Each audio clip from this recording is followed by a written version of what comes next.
we have a show for you today, ladies and gentlemen.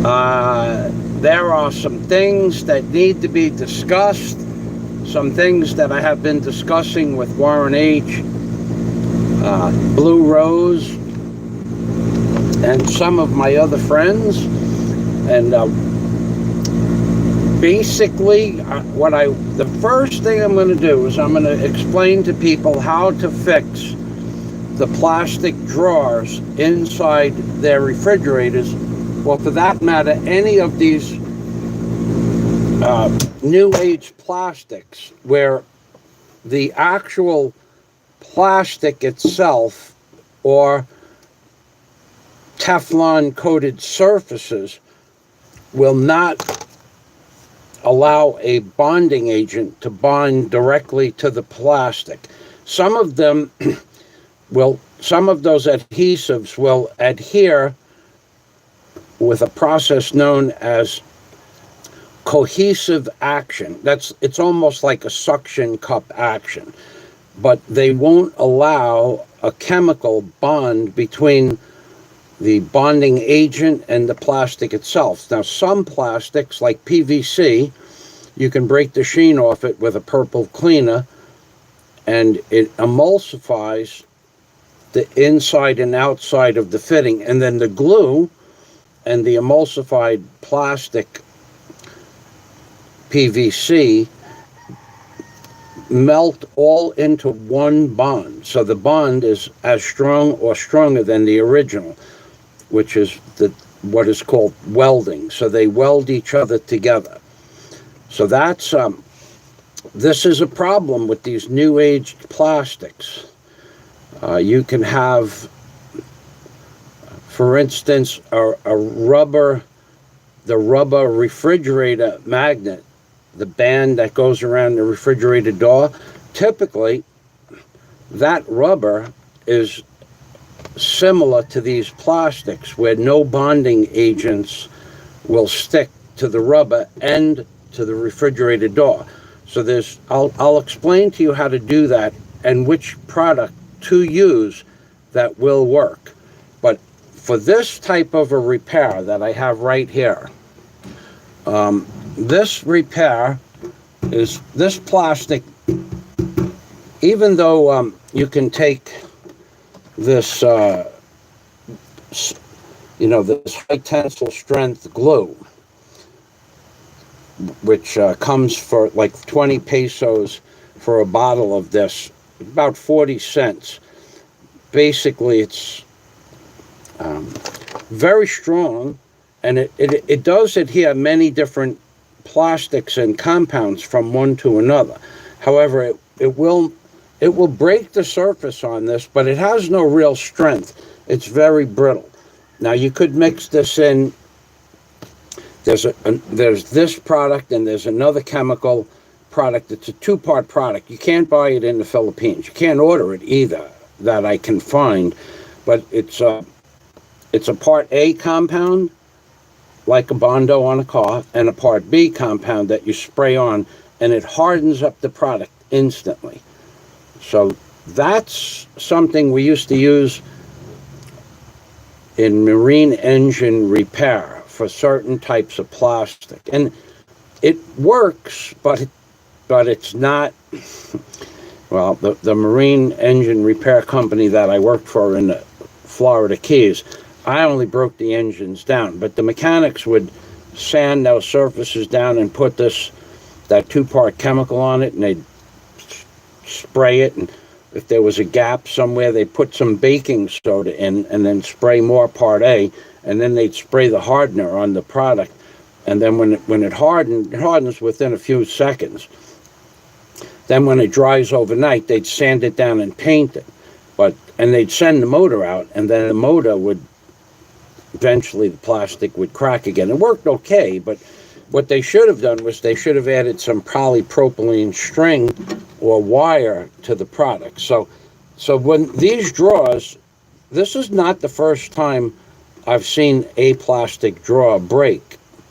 And when I went to buy a used refrigerator about 5 years ago, many of the plastic drawers had separated right here on the seam, not where it was bonded or welded together from the handle to the drawer, but somewhere else. So these plastics have been known to crack. So there's no glue, so to speak, that will hold the plastic together. So what I did is I drilled 1, 2, 3, 4 holes here, and then 4 holes in here.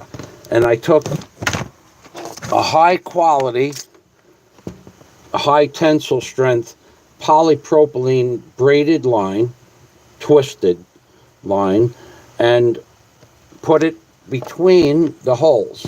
And I made like a spider web with each one of them being separated, like, you know, however much I could separate them in this area.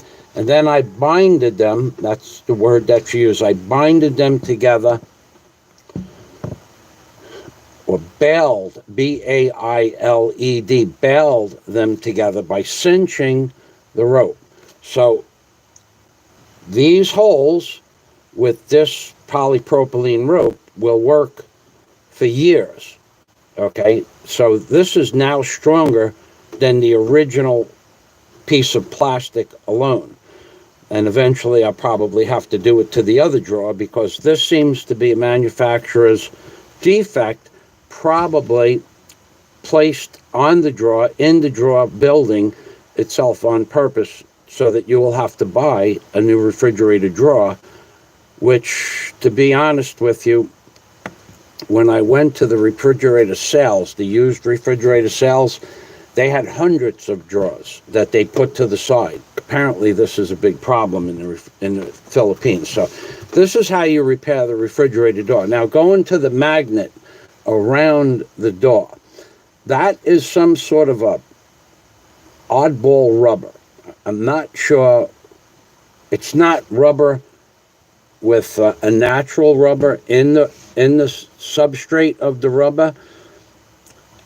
And then the refrigerated door has a kind of paint on it. I don't know if it has Teflon in it, or it's just such a non-porous surface that bacteria doesn't stick to it, but nothing sticks to a refrigerated door. My Amana, no glue, no silicone, no latex silicone, no PVC cement, nothing would stick to it. But there is one product that will stick to the refrigerated door and to the back of the magnetic strip. Now, I don't have that product with me. You can't buy it in the Philippines. So if you come into the Philippines and you use a product called Goop, G-O-O-P, I'll get that up on the screen for you and give you a link. If you use a product called Goop, I'm gonna give you the link to this product. This product called Goop will basically bond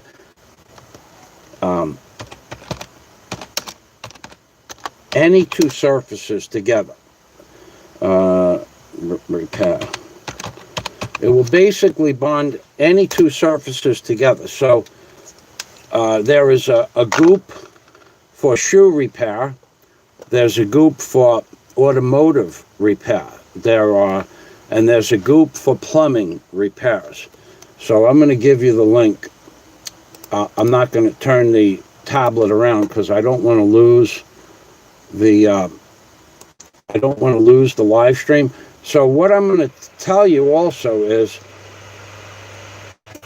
there's a video here called Amazing Goop, the best glue you will ever use. But I'm not going to use his.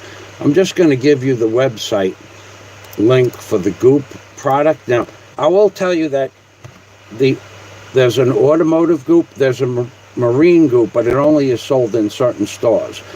But there's a Goop for leather repair. To fix your shoes when the sole separates from the shoe itself, the shoe part itself, when they build the shoe, they use a certain kind of glue. And you'll see these being repaired in the Philippines often. You'll see shoe repair people. They sand off the surfaces. The dust from the sandpaper and the dust from the leather, they just brush it off with a brush. really, in order to make a bond between leather and leather, you'd have to clean the surfaces and degrease them from the oil from your feet. However, there are products that bond leather. The goop will bond glass to plastic if you clean the glass and the plastic off with acetone. Or ether, the starting fluid from a car, that works real well for cleaning the surfaces. So let me give you the link for goop, and then I'm going to explain to you how you repair the refrigerated door magnet if it separates from the refrigerated door itself. So let me refresh this page. I don't have it open on my computer right now, but I will in a minute. And then we're going to talk about the picture on the Honeycomb, baby. We're going to talk about the picture on the thumbnail, which is of a Sea-Doo jet ski. So let me post this link 3 times. That's for goop. Let me put the word goop, G-O-O-P, sales. Okay, we're going to separate that. What happened there, goop? Okay. Why is that? Hold on a second. I have trouble. So the picture of the jet ski is the picture of the jet ski that Warren and I are looking at to purchase. So when Warren comes here to the Philippines, he'll have something to do during the course of the day. And that is a Sea-Doo jet ski set up for fishing, but mostly Warren is interested in that jet ski because it has a gearbox on the back, like so you could take a trip from one island to the other. Okay, so I'm going to post that link to the goop sales again because I forgot to put down what it was, so people watching this live stream later on will know what it is. So I'll post that 3 times, which is how I make note of a particular thing. So yeah, that is basically an island hopping jet ski that Warren and I were talking about that quite a few times, and pretty much that, I don't know if it's that model. I mean, that's the newest, latest model and you can go island hopping. Yes, Jason Allen. Okay, so we have a man here who understands the chemical structure of what is called super glue. Okay, I forgot the word. I haven't used that product in such a long time. We used to call a similar product crazy glue. Then super glue, this gentleman, Jason Allen, he just reminded me of the proper word for that glue. It's called super glue, and it comes in 2 parts. So what you do is you spray it on, and if you have to fill a hole, you fill it with regular Arm & Hammer baking soda. And then you spray it, and you make that portion wet, damp. And then you spray the second part on, and it goes shh. It fizzes like an Alka-Seltzer, and within a few seconds, it's rock hard. So thank you, Jason Allen. I appreciate that, because I definitely forgot the name of that glue. It's been, well, I haven't worked for the Marine Service since 2003, so it's been a while, 17 years. But I did use that product after I worked for the service. I just didn't use it enough to remember the name. Thank you, Jason Allen. So Honeycomb, good morning, sweetheart. How are you? Honeycomb and I are going to meet each other when she comes back to the Philippines, if for nothing else, dinner. And I'm looking forward to that, because she's just one of those, nice young ladies with that very simplistic personality, but she's very quiet and laid back. I think it'll be an interesting dinner between Honeycomb and myself. Thank you for stopping by, Honeycomb. Oh God, and it starts. And it starts. There are rules I think I even put it in the title. Yes, I did. No super chat, please. And Warren is already breaking the rules. So thank you very much. So for that, Warren, you will have to be reprimanded, and I will reprimand you. And I will also make note that you all have been reprimanded once, and you be extra careful. You are a bad Warren H. Bad, bad, bad. Bad, bad, bad, bad Warren H. I asked you not to super chat me, please. I said, please. You're a bad, bad, bad Warren H.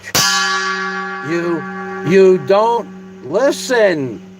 You people, you please don't super chat me. Thank you. This show is about the computer update. Please don't super chat me any more money for the computer. However, I would like to buy that Sea-Doo jet ski with Warren, and ski. Just want to let you know. Well, remember, it is better for you to give and for me to receive than the other way around. Ding dong, ding dong, ding dong, ding dong. So we'll get to that link. I'll show you that link in a minute for the new jet ski. And I mean, if you what I wanted to do, what I talked about this with Warren, is for everybody that super chats has super chatted, what I call put the stupid chat category. If you have been elevated to the stupid chat super chat category, which means someone that's posted more than $100 to my account for whatever, oh God, we have Scott Del Fuego stupid chatting me. He's a stupid chatter. Oh my God, Scott has been so busy. Let's see what we can do, says Warren. That's good. The see-do. I have the link for that see-do. I'm gonna post that link right now. This is an amazing jet ski. We are. Let me get that link up there so you people can look at this. This is an amazing machine. So let's give everybody an idea where their name is going to go. What's going to happen is everybody that's ever super chatted me or super chatted me more than $100, what we're going to do, Warren and I, is we're going to get an artist, we're going to get an artist, and we're going to put your name in pinstriping in a logo on the side of the jet ski. And that's what's going to happen. We're going to pinstripe your name on the side of the jet ski. So here is the link for the jet ski in case you want to see what is our next legitimate purchase besides getting the appliances and the colors and the wood, the type of wood that Warren wants for the floors in the hotel. Now, Scott Del Fuego, he also, let's give, without telling anybody what Scott Del Fuego does,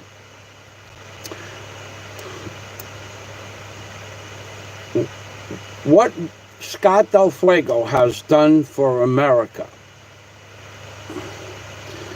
in the past few months is more than I've done in my entire life in a particular endeavor. I have helped people. I have also supplied people with monies so that their children could eat food, but I have never done what Scott Del Fuego does, although I wanted to. And Scott Del Fuego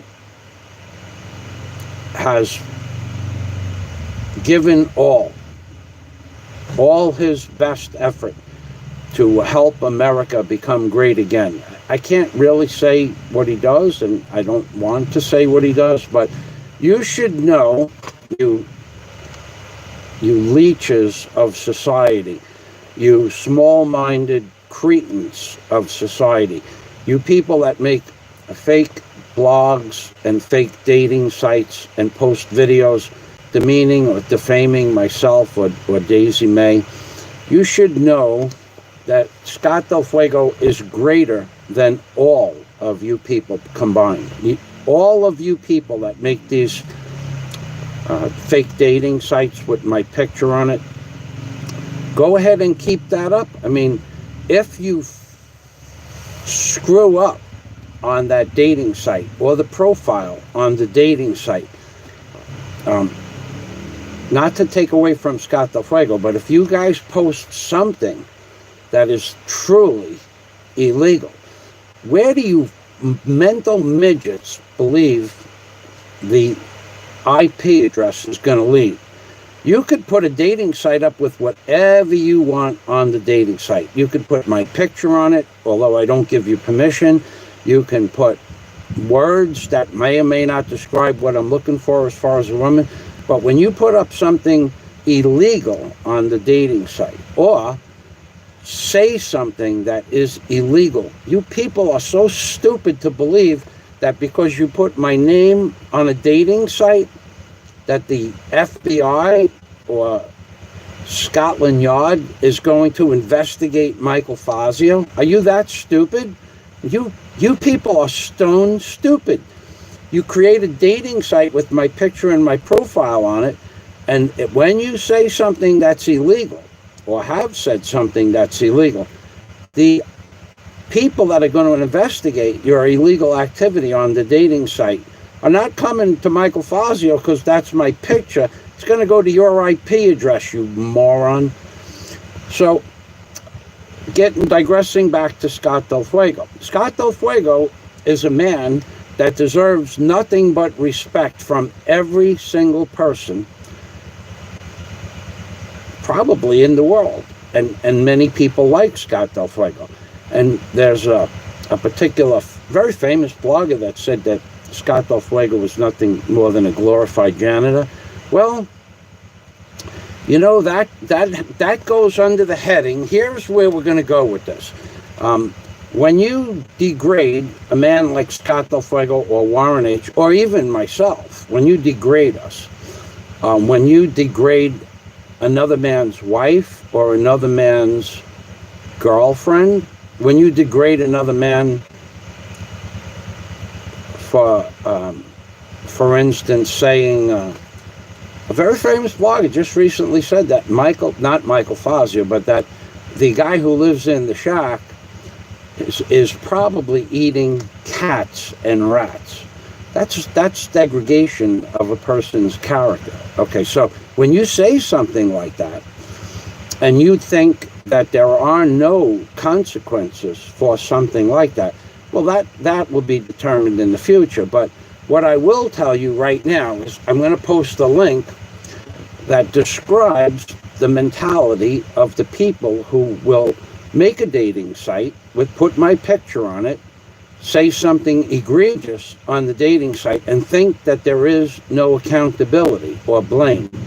So in regards to the dating site, I'm going to give you people a link. I'm going to read the name of the link that I'm going to give you.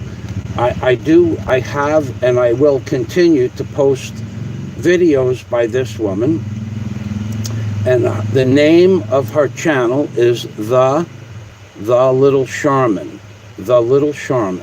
and she does videos describing what a narcissist, a malignant narcissist, a sociopath, and a psychopath, and the differences are between those three entities. So what I'm going to do right now is I'm going to post the link for those three things, for that lady's channel, and I'm going to ask you people to take a few minutes, even now, and then come back to my video. That video is only 7 or 8 minutes long, I think.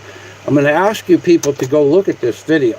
And what it does in the video is it describes that a person that is narcissistic will never accept blame for a word, a slander, a maligning of another person's character. They will never accept responsibility for that. They will never be accountable for anything that they say in their own mind. So when I heard someone slandering Scott Del Fuego repeatedly on another channel as a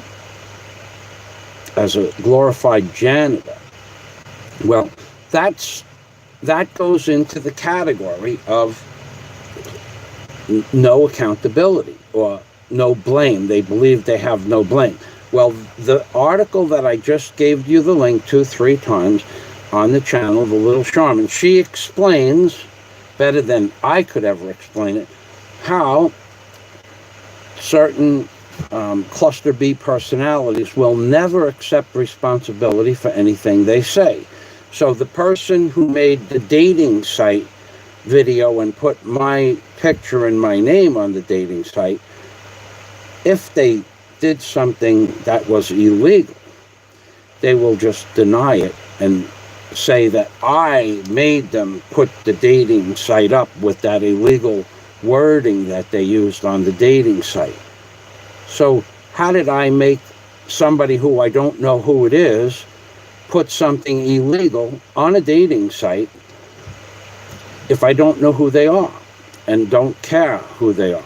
How do I do that? The person named Crank Yanker, I do recall last week stating that they were the most disgusting, pervasive videos that I've ever seen on a channel grouped together, all of them aimed at defaming myself or Big E and Sabu or Chi, and within hours, all 30 plus videos on the Crank Yanker channel were removed. Why were they removed if you don't think you did anything wrong? They were removed because you know damn well you were slandering and defaming someone, so you removed 30 plus videos. So all that time you spent making the channel Crank Yanker and putting all those videos up with the starfish, making fun of myself and my starfish uploads, which are great uploads, by the way. I am the only person this year in the Philippines that posted videos of the mating season of the starfish. And then I have to hear all of these derogatory comments.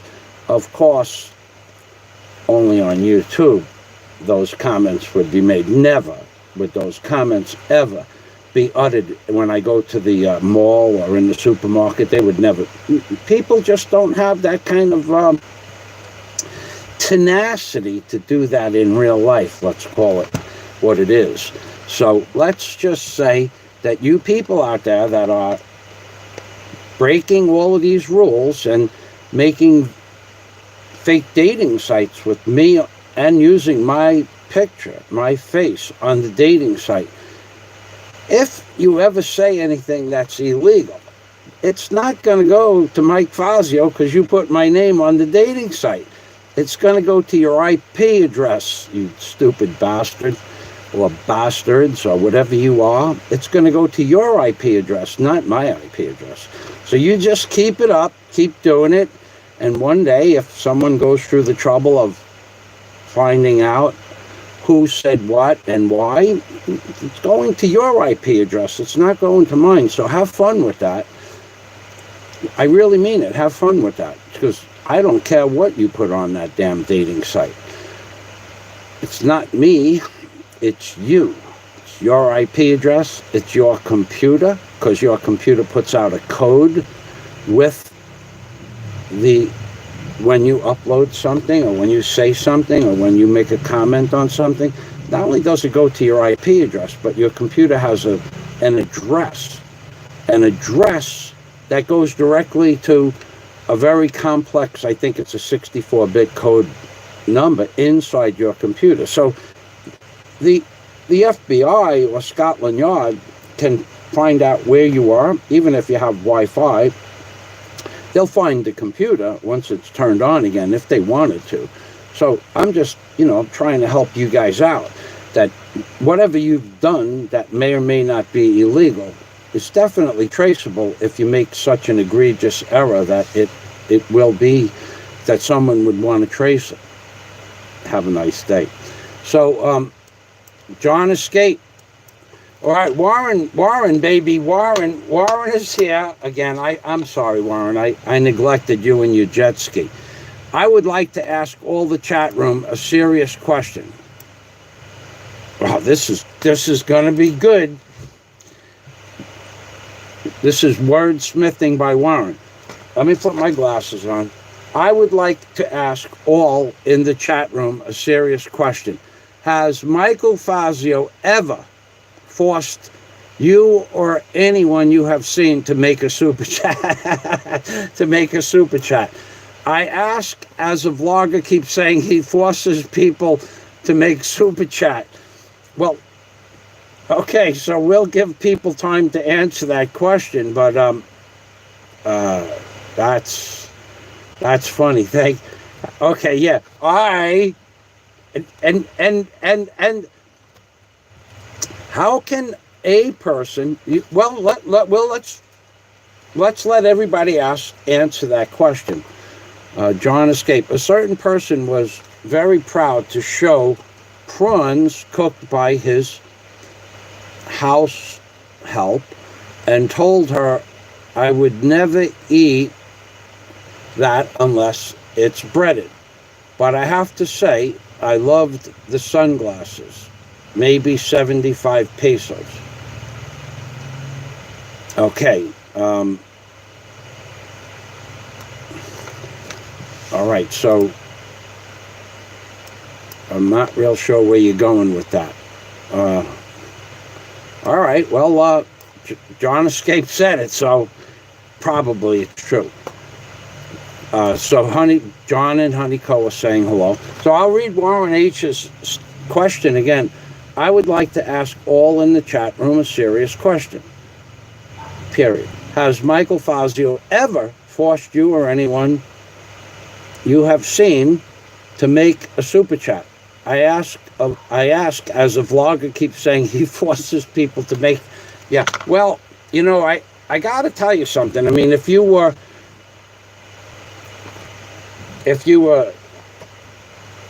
that blogger, is it a famous blogger that said that? A vlogger. If you're a vlogger, what I will tell you is, when you tell people that they have to super chat you, or you will block them. When you tell people that if you go to other people's channels, you will block them. If you tell people that, they probably won't give you super chat. I mean, that's counterproductive. But to tell people that you're forcing them to give you super chat, that's not possible. I cannot make somebody give me super chat. And in fact, I was really serious, as I put it in the title, no super chat today, please. And I'll tell you why. I will tell you why. The computer is 100% paid for. So I put GE Nortcote and Warren in the title because that was the start of one request I made for money for a computer, which on that day I received $2,315 US for the computer. Since then, the balance of what the cost of the computer has been paid or has been donated to my channel. So there is no need for super chat for the computer anymore. Plus, I feel a little bit embarrassed sometimes that people send me so much super chat. I could show you my statistics from last month, but my stats are up considerably. We won't say how much. And when I was asking for the donations for the computer, if you remember, I did one show and collected $2,315 in one day. I think that was a successful day, but people keep adding to that, to the point now where last month's super chat made up the difference between the $2,300 and the actual cost of the computer. So I will give you an update. And John Escape says, I have never been I mean, think about this. John Escape brings up a great point. John Escape brings up a great point. John Escape is one of the few, very strong personality type. He actually pays me $1 a minute to abuse him. Now, you got to really have a strong spine, a big backbone, in order for me to pay me, to ask me, to beg you, to super chat me, to abuse you. Come on. Who runs a better super chat show than me? I ask people for $1 a minute to abuse them, and for $1 a minute I'll say bad things about them. I don't even know these people. But for $1 a minute I'll make stuff up as I go along. And then when their time is up, they can put more money in the machine. Or they can just super chat me for the new jet ski. That would be nice. And I don't even have any idea how much that costs, but I'm thinking somewhere around $15,000. So don't get spunky on me. We're going to wait a few weeks before we start talking about the Warren H. Pavilion jet ski / fishing jet ski / my name on the side of the jet ski in pinstripes. Don't get spunky with those credit cards just yet. I'll put together a good show where I'll show you what pinstriping is going to be available and what styles and the sizes, because we could make a placard like a 2-inch by 3-inch placard with just your name on it for, like, say, $100. But for $500, we could put your name and your family's crest on the side of the jet ski in pinstriping. And I will personally break the gloss off the jet ski, and I'll find a place to buy fisheye oil to add to the pinstriping paint. And then that will bond onto the jet ski forever. Because what happens is they'll pinstripe a jet ski or a car, and it'll have some wax on it, and they don't add fisheye oil for that cohesive action. It bonds on a molecular level. Fisheye oil to pinstriping. Clean glass with acetone, pure acetone or ether. You add fisheye oil to it. You put that pinstripe on glass, and you let it dry, and the fisheye oil lets the... All right, so let me try to explain what fisheye oil does to paint. Okay, so let's see. I'll make a diagram of it. So fisheye oil, when a good pinstriper, my friend John Caro actually redid the hieroglyphics in the Great Pyramid in Egypt back in the 70s. My personal friend, Johnny Caro, C-A-I-R-O. So when you have paint, it's almost like a welding bead. This is regular paint. I'll show it to you. With fisheye oil added to the paint.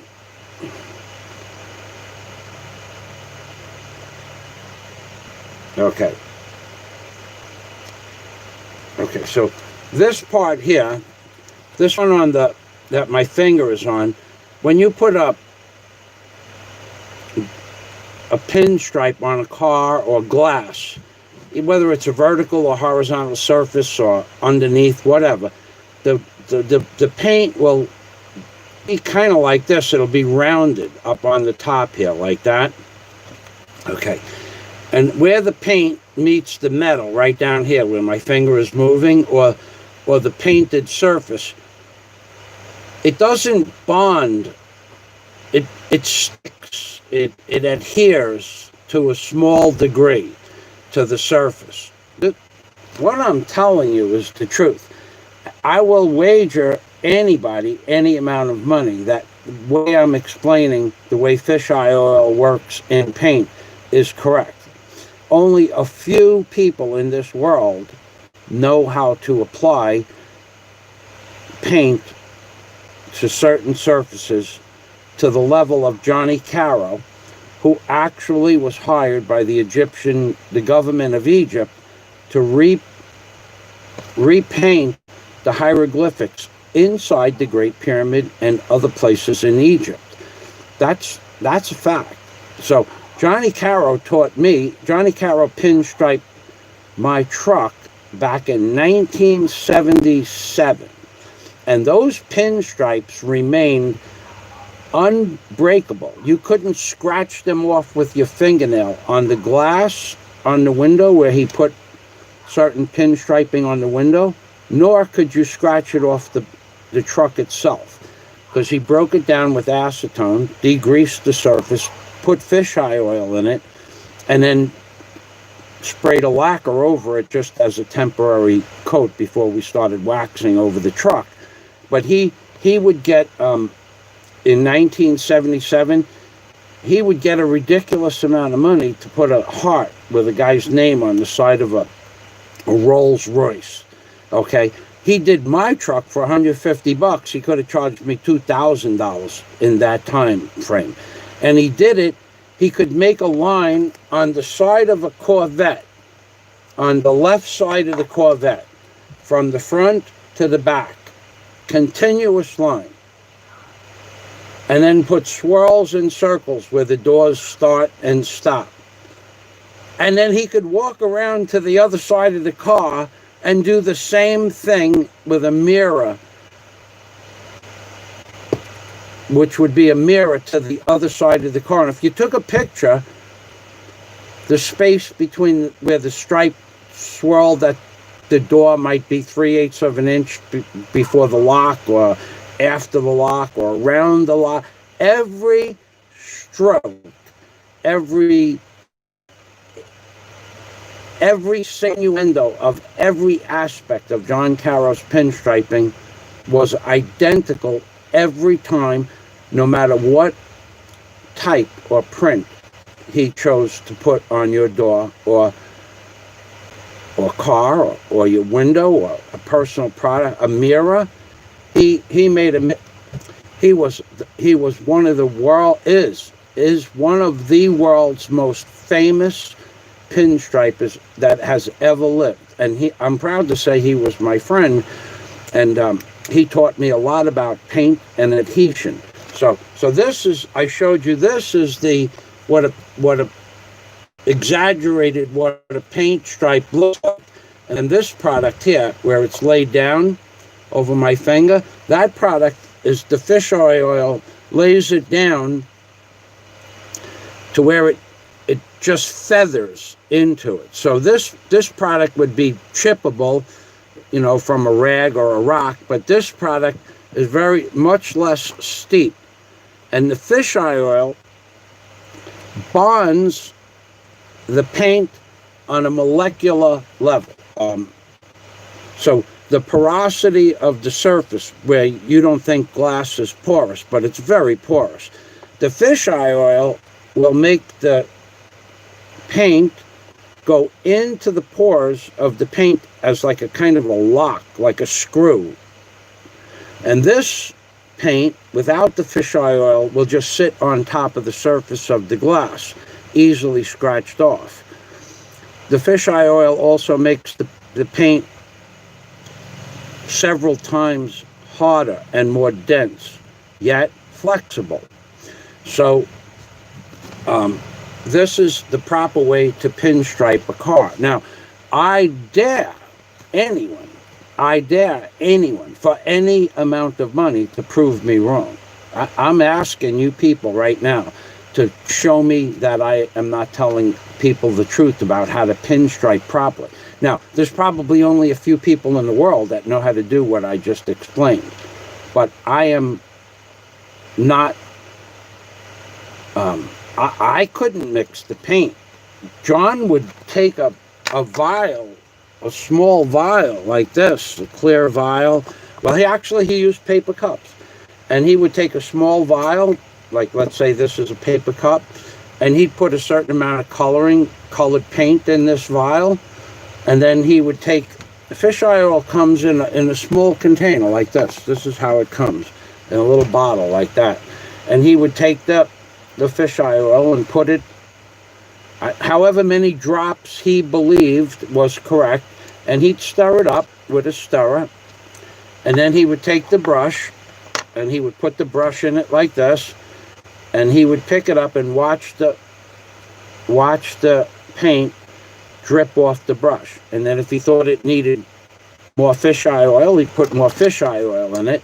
And if he thought he put too much in, he'd add a little paint to it.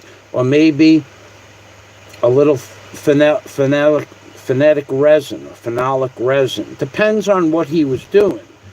His pinstripes never, ever, ever, ever on any car, Corvette, Rolls-Royce, Mercedes-Benz, my truck, boat, motorcycle, his pinstripes never chipped off, ever. You could chip it off, but they never came off by themselves. He was one of the world, and he literally did redo the hieroglyphic in the Great Pyramid. And him and I were friends for many, many, many, many, many years. So people think that that there are people out there, I teach you, that they believe they teach people about certain things. I could teach you people things that you wouldn't even begin to comprehend. Which fisheye oil into paint, John Caro teaching me what to do, not how to do it. That would be something else altogether. And how, even if you could mix the paint, how he could duplicate a top stripe to a bottom stripe to a middle stripe to a bottom stripe. He would walk along. This is a man. This isn't a machine. This is a man walking on the side of a car in a car shop, a pinstriping shop. I mean, he had a building that would walk along the side of your car and make an absolutely perfectly straight line every time. You never saw him wipe it off and start again. He never made a mistake. If anything that he would take something off, somebody would say, well, you know, can we have that loop a little bigger? And he'd get his rag and wipe it off, clean it up again, and how's that? Okay. And he would make it the way you wanted it. John Caro was the best pinstriper maybe on earth, and maybe he still is, but he is the best person anyone has ever seen in New York, for sure. So we have people that are breaking the rules again. Okay, I'll just beat that pot till it sounds like a dead horse. I'll just beat it till it stops. You guys, this is gonna hurt me more than it hurts you. I'll just keep you guys keep sending me super chat. I'll just keep beating this pot till you go deaf. Okay. Now, first I would like to say thank you. Second, what I should do, where Warren asked the question, I will see if anyone answered, and I do believe Scott answered. Scott, me, and the wife went downtown Miami today and hung out in South Beach. The police had staging areas all over town. I mean, hundreds of cops. All went well as of now.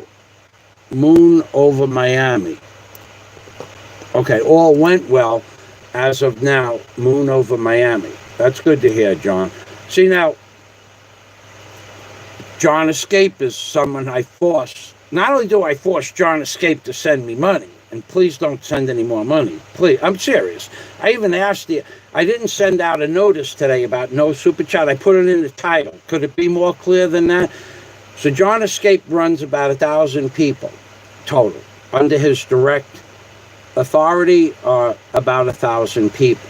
And he's talking to Scott Del Fuego, telling him about the situation in Miami, that in Miami they're not having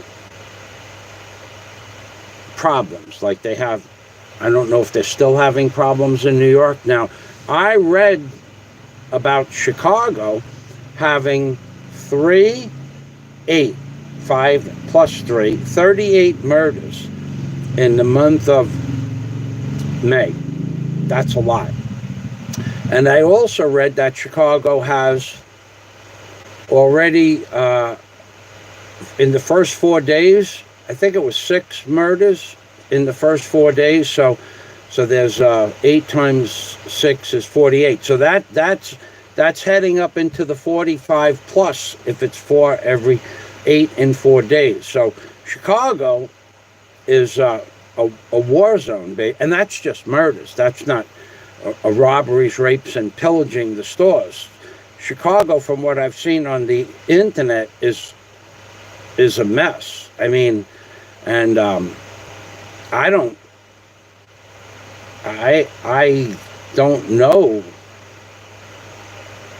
what to say about America. What I can only reiterate what I've said about the Philippines, where we live in the Philippines, in Bohol.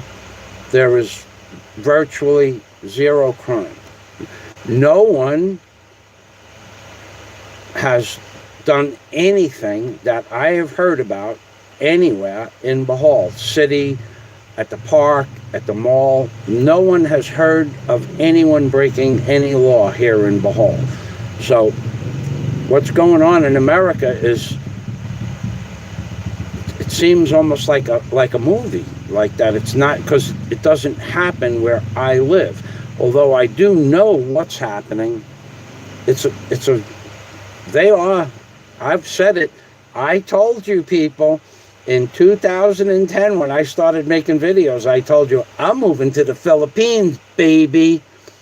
Because what they're going to do to America is what they said they were going to do to America back in the 70s and the 80s, and the Henry Kissingers and the Bill Gates and the Bill Clintons and the George W. Bush and the George Herbert Walker Bushes.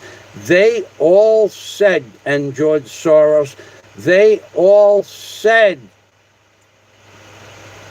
that there is going to be a new world order. And this, as all the previous riots that the politicians and Democrats and governors and presidents and now Trump has allowed to take place on their watch, this is part of the chaos they are creating. And the same way I explained how to mix fisheye oil into a high quality paint, but I don't know what the proportions are. I know that when I told you back in 2010, and I have those videos up online still to this day, I told you people they were going to destroy America. I said that. And I said, I'm moving to the Philippines, baby, because I read the documents and documentaries and saw the papers stating what was going to happen in the year 2021. And we are right on schedule for all of that stuff to happen. So if you want to see the agenda of what's about to happen to the world, and more specifically to America, I suggest you put the word agenda and then put the year 2021 into a Google search engine. Look for a PDF on the subject matter that was written back in the 1970s or 80s. Just put those words into the screen and then change the first word. No, don't change the first word, agenda, and change the numeral date to agenda 2030. I suggest you do that and put the word PDF in after. And then if you want to know why what's occurring is occurring in this world now, today, in America and the rest of the world, those 2 pieces of information I just gave you will give you insight as to what's going on in the world. So to answer Warren's question, Scott Del Fuego says,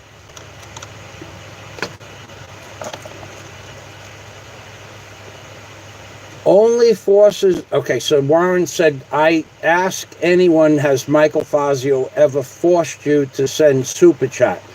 As a vlogger keeps saying he forces people to make them. Well, okay, so, and Scott Del Fuego's answer is, only forces me via strength of his ability to mentally control me by the messages in the vibratory code of his pot bangs. Ha!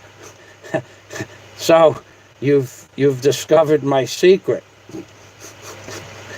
Here, so let's just give people a little insight as to what Scott just said. Scott said that inside the vibratory rate of the pot banging is a subliminal codex that people pick up on a spiritual or psychological, psychic level. And when I bang this pot, see the smiley face? Look. Inside the vibratory rate of that tone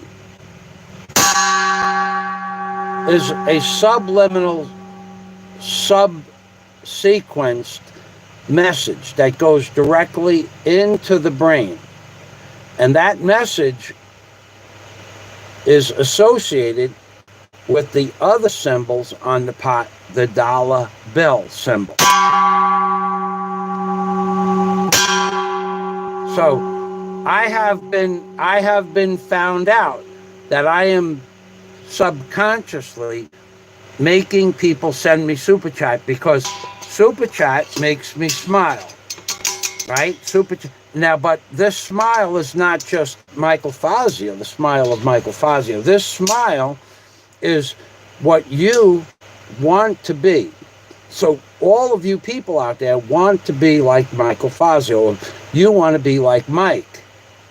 So if you want to smile, you could smile by breaking the rules and say, ha, I broke the rule. I sent you Super Chat. You said don't send Super Chat, and I said don't send me Super Chat, and you said I'm going to send you Super Chat just to piss you off, and by pissing off Michael Fazio by sending him Super Chat, that will make you smile that you pissed me off, right? Right? Think about it. Think about what I just said. I say don't send Super Chat, and you say, watch this, I'm going to Super Chat that guy, and I'm going to piss him off. And then now you're smiling, the smirk, right? Watch. And then what's happening is the tonal frequencies of the Super Chat pot itself is like a Pavlov's dog operation. They work hand in hand. First the food and the smile, and the dog gets fed. And then the dog, the Pavlov's dog, then he starts to drool money. That's what happens. So it's the Pavlov's dog experiment that where you sent me money to get me upset, and you're smiling, and yet I'm smiling because you sent me money. See? And Scott Del Fuego is the first person to understand the rules of stupid chat. It's a vibratory thing. Subliminally, I have created a frequency with the pot, the stainless steel pot, the cooking utensil. I have created a rhythmic vibratory vibration that makes you want to Super Chat me. Doesn't force you. It just makes you want to smile. And by you sending me Super Chat, you're smiling, laughing at me because I said, don't send me Super Chat. And you're going, yeah, watch this. I'm going to Super Chat that guy. Na, na, na, na, na, na, na, na, na, na, na, na, na. I'm going to Super Chat that guy just to piss him off. And that's what I do. I force people to send me Super Chat. So, Blue Rose, Big Kevin, welcome to the machine, Big Kevin. What about the Church of the Holy Revenue Stream? Mr.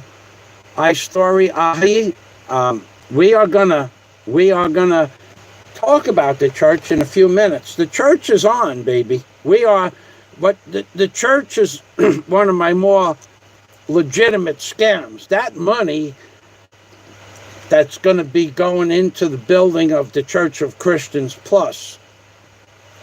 That's a legitimate scam I've been running for a few months. So very I have several books. See these little books here? I keep track of the monies for the, there's a fund for the underground dating service in the church, the underworld dating service run by Big E and Sabu. There's a fund for the church itself. There's also money, and I have to keep track of this if I can, if I want to, if I try, but I have to keep track of all of these funds. Now, there's a church for the new steeple on the church, but that's a church for the steeple on the left side of the church when you go into the church. And then there's a fund for the bell inside the church steeple on the left side of the church. But that fund, what I discovered is I really would like to have a steeple on both sides of the church. One, the left side steeple would be for the single bell, and the right side steeple would be just slightly higher, which would be 3 bells, so that we could, belt out some like a Christmas tune with the bells ringing, and maybe even have them computerized so that the bells go ding dong, ding dong, ding dong, ding dong, like like Santa Claus. So there are many books for many legitimate funds and also legitimate scams. That's a separate entity altogether. So I did not forget about the Church of the Holy Revenue Stream. That's a good point, but that's not what our day is to teach people about how, if you have, and the screen is lighting up. So you people just don't get it. You're not. Our basic premise for today was to teach people that when you make a dating site video and put my face on it, and then build a fake profile, if you say something illegal on the dating site, or someone makes a comment on the dating site, and the person who built the dating site responds to the comment in an illegal fashion, you are the person whose IP address that dating site is coming from, that created or that made the crime exist. You're the one who committed the crime. The Scotland Yard or the FBI is not going to come to my IP address. In fact, probably that IP address is hundreds or thousands or tens of thousands of miles away from me. So they're going to know damn well right away if someone said something illegal on the dating site and someone responded with an illegal response. They're going to your house, buddy, because they know where the hardwire to the Bluetooth is going. They're not coming to my house. You people are stone stupid to believe you could get away with something like that. So I'm actually doing instructional videos on how to do refrigerator drawer repair. Okay, that's legitimate. This is a legitimate repair, and you can do this with any kind of plastic. I did talk about the goop. I apologize, I didn't finish that. So what you do is you take the rubber band that goes around the door and you scratch it up and clean it with acetone. Clean the dust off with acetone, then scratch the door, but only where the rubber goes. You need to make a magic marker on the door around where the rubber, both the outside dimension of the rubber. Scratch that up with a number 60 or 80 sandpaper, same thing. Clean it with acetone. Put the goop on the door and then put the rubber on, and every 2 or 3 inches put a piece of masking tape across the rubber to hold it in place. Leave the door open for 24 hours. Don't close the door. Make sure, and then when you take the masking tape off, in 24 hours the goop will have done what it's supposed to do as far as hardening, and you will that rubber will never ever, if you follow the instructions, cleaning it with acetone, sanding it down, wiping it down with acetone again or ether, that rubber will never ever ever separate from the paint on the door or the door itself. But you got to clean it, sand it, clean it again with acetone, and you'd have to use a minimum. I wouldn't use household goop for that, although it says you could. I would use a minimum of automotive goop for that. It's a different product altogether. It's a little more expensive, but it will never, ever, ever, ever, ever, ever, ever. 20 years I had goop on my refrigerated door. 20 years the rubber never broke from the door paint because I did it right. Why did I do it right? Because I am a licensed A&P jet mechanic. So you people out there that are jealous of my intelligence when it comes to construction and construction techniques and keep saying he never had a license to do this, he never doesn't have a license to do that. Well, there are $10,000 challenges out there that say I do have those licenses. But there are people out there that are afraid to take the challenge and wish to see the license numbers. And I could do that, but it's going to cost you $10,000. Okay, if I have to do that, and we can do this all in a legal court of law. We can put it in the money in escrow, and then I will show you my licenses and the numbers on my licenses. Or there are other $10,000 challenges that I have out there. And then we're going to get to the people that are stupid chatting me who have broken the rules, all the rules of today, all the rules that exist. And I'm going to tell you what rule number 1 is. You're not going to like it. And that we're going to get. There are other $10,000 challenges out there where someone said I plagiarized the work in my book. Well, that's not true. I'll wager you $10,000 that my book is not plagiarized. There are other challenges. There's $10,000 challenge says the Ark of the Covenant's on the back of the dollar bill. No one ever took that challenge either. No one ever took the challenge that says the Bohemian Grove Owls on the back of the dollar bill. Legitimate logos of the Bohemian Grove. No one ever took that $10,000 challenge. And another $10,000 challenge is the Yale Skull and Bones hog-nosed bat on the back of the dollar bill. No one ever took that $10,000 challenge. And there are other challenges out there that go in other directions that people are afraid to take because they know that if I post or I say that I will wager $10,000 on something, probably what I say is true. Then there was people like Warren that put out $10,000 challenges and offers to fly people to different cities and different countries, and they won't take those $10,000 challenges from Warren. Well, I don't know why. I wouldn't profess to know why, but Warren, I remember about 2 years ago, Warren made an offer to fly somebody to Australia to do something and wagered that person $10,000, and that person would not go. They wouldn't go. I don't know why they wouldn't go. I mean, I have my beliefs as to why the person wouldn't go meet Warren. I think I got that right. He was either... Yeah, I remember, because Warren even added, in the wager, he wagered somebody to come, and in a legitimate, I think it was a legitimate kickboxing or boxing match, he wagered $10,000 for a certain very famous blogger to go to Australia. He would pay for the flight.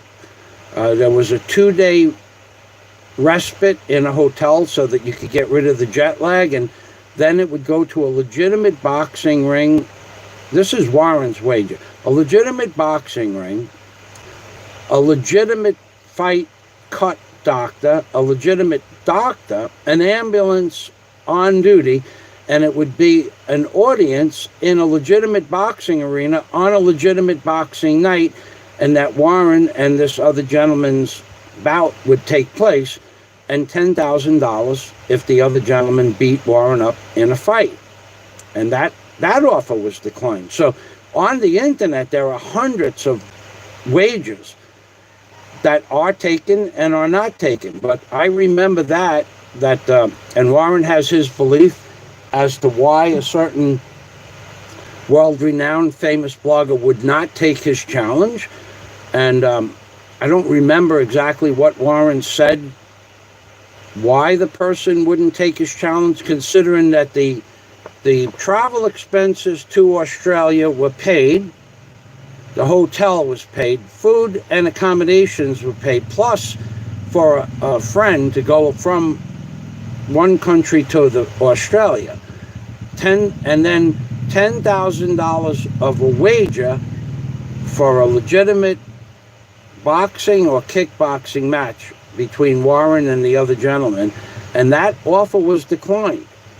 I even think, if I remember correctly, Warren said he'd give him $10,000 whether he won or lost.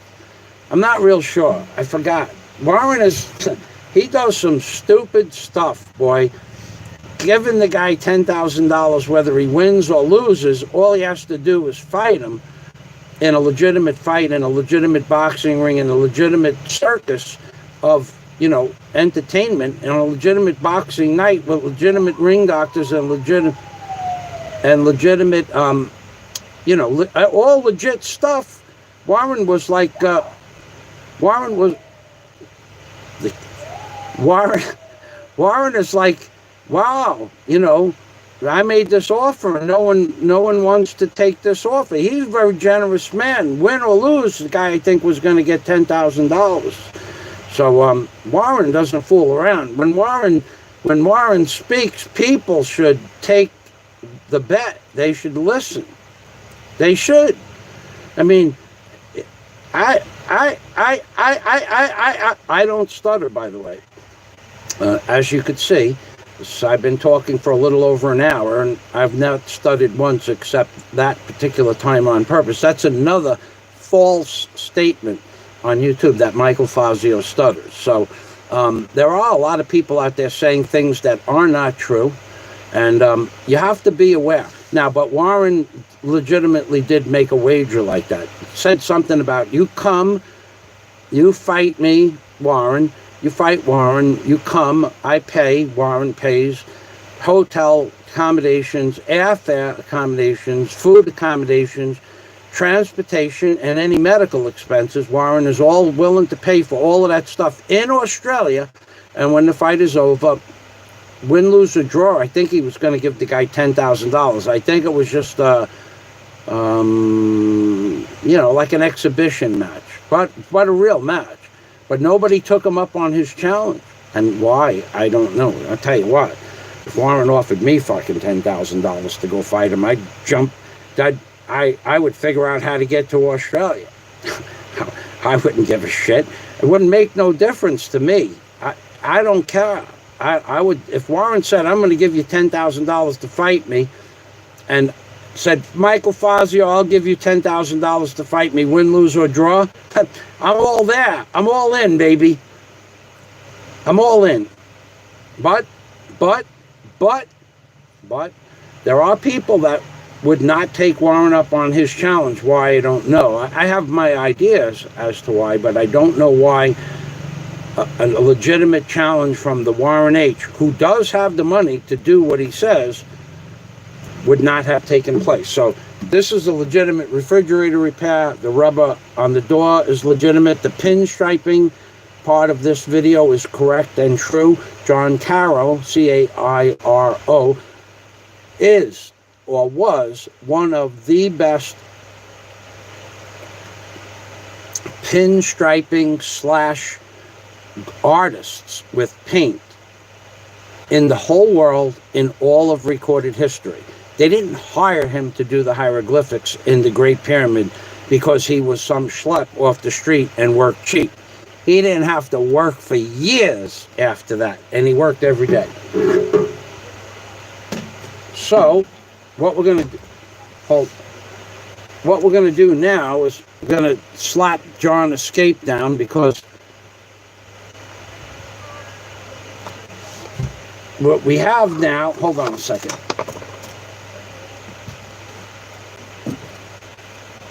I want to get some light in here.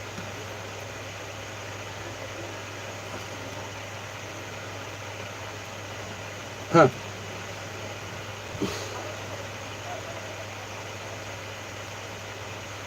Wow. That's interesting. Okay, so we have light. Hold on a minute. Let me get this plug back in. Okay, so John Escape says, wow, I think somebody got hurt. Some kind of accident out there. Okay, so, yeah, looks like someone got hit by a motorcycle. Okay, so, John Escape says, I have never been forced to be abused. I enjoy it. John Escape. I ought to just give him 2 minutes of free abuse. I mean, John Escape says, I have never been forced to be abused. He enjoys it. I mean, for that alone, it's 10:20. For that alone, I'm going to give Libre, well, I mean, he didn't ask to be abused right now, so he's really just giving me super chat, stupid chat, because John's way over the $1,000 mark with super chat, way over that. I mean, just the generators that John is going to be sending, just the generators are 58,500 pesos each. I don't know why he's sending 2, but I asked him for 2, and he said he'd send 2. I don't know. Maybe there's something wrong with him inside his head. I don't know. Maybe it's possible that John Escape has been brainwashed to sending me stupid chat, and he just can't stop. Like, let's say someone has a really bad alcohol problem and they can't stop and they have to drink alcohol every day, okay? That person is considered an addict and addicted to alcohol. So that person that is addicted to alcohol, no matter what you do, he's going to crave alcohol. That's one of the worst drugs in the world, one of the worst. So that person needs alcohol in order to calm himself down the next day. So that's one addiction. That's kind of an addiction. That's one of the most deadly addictions. There's a few of them, but not many more than alcohol. I think alcohol is worse than heroin, but somebody could correct me with that. Then there are other kinds of addictions, cigarette addiction, where a person might not be able to go 20 minutes without a cigarette, 25 minutes, 30 minutes. Or a person can't say, today, I'm not going to smoke a cigarette until 5 o'clock. They can't do that. That's an addiction. Well, John Escape, I think, has a different kind of an addiction. There are many multiple addictions. Some people are multiply addicted to multiple different substances, and they are multi-addicted personalities, I guess. I don't know what you call them. I guess they'd just call them addicts. Well, John doesn't drink, and he doesn't do any chemical or smoke pot or anything like that. So what I believe is that John is hooked on phonics. Yep. I believe I have John Escape brainwashed to super chat me, or what I call stupid chat on demand. But, it's a subliminal vibratory rate that Scott Del Fuego discovered is hidden inside the vibrations of the pot. And what happens is, you want to smile, and you hear the pot, and the pot makes you smile a lot. And what happens is, in order for you to smile even more, that I said, do not super chat me, please, you're going to say, I'm going to super chat that guy just to piss him off, and then you're going to smile. See that? I super chatted him to piss him off. You smile, I smile, and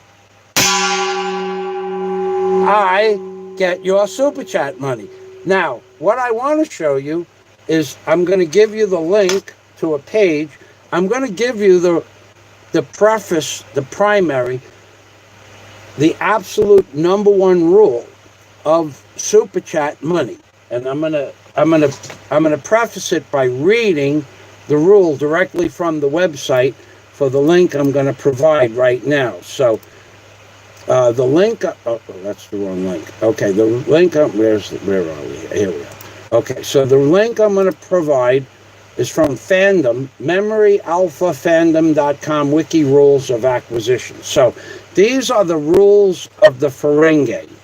Okay, so let me post the link 3 times. I'm really trying hard not to change the screen here because I don't want the screen, I don't want to lose the live stream. So I'm not going near the screen. Okay, so that's, okay, so you know what? I have the damn rule here. Where is it? I have the rule. I'm going to have to just, hold on. I got this. Okay. Okay, I got this. Okay, here we go. Rules of acquisition.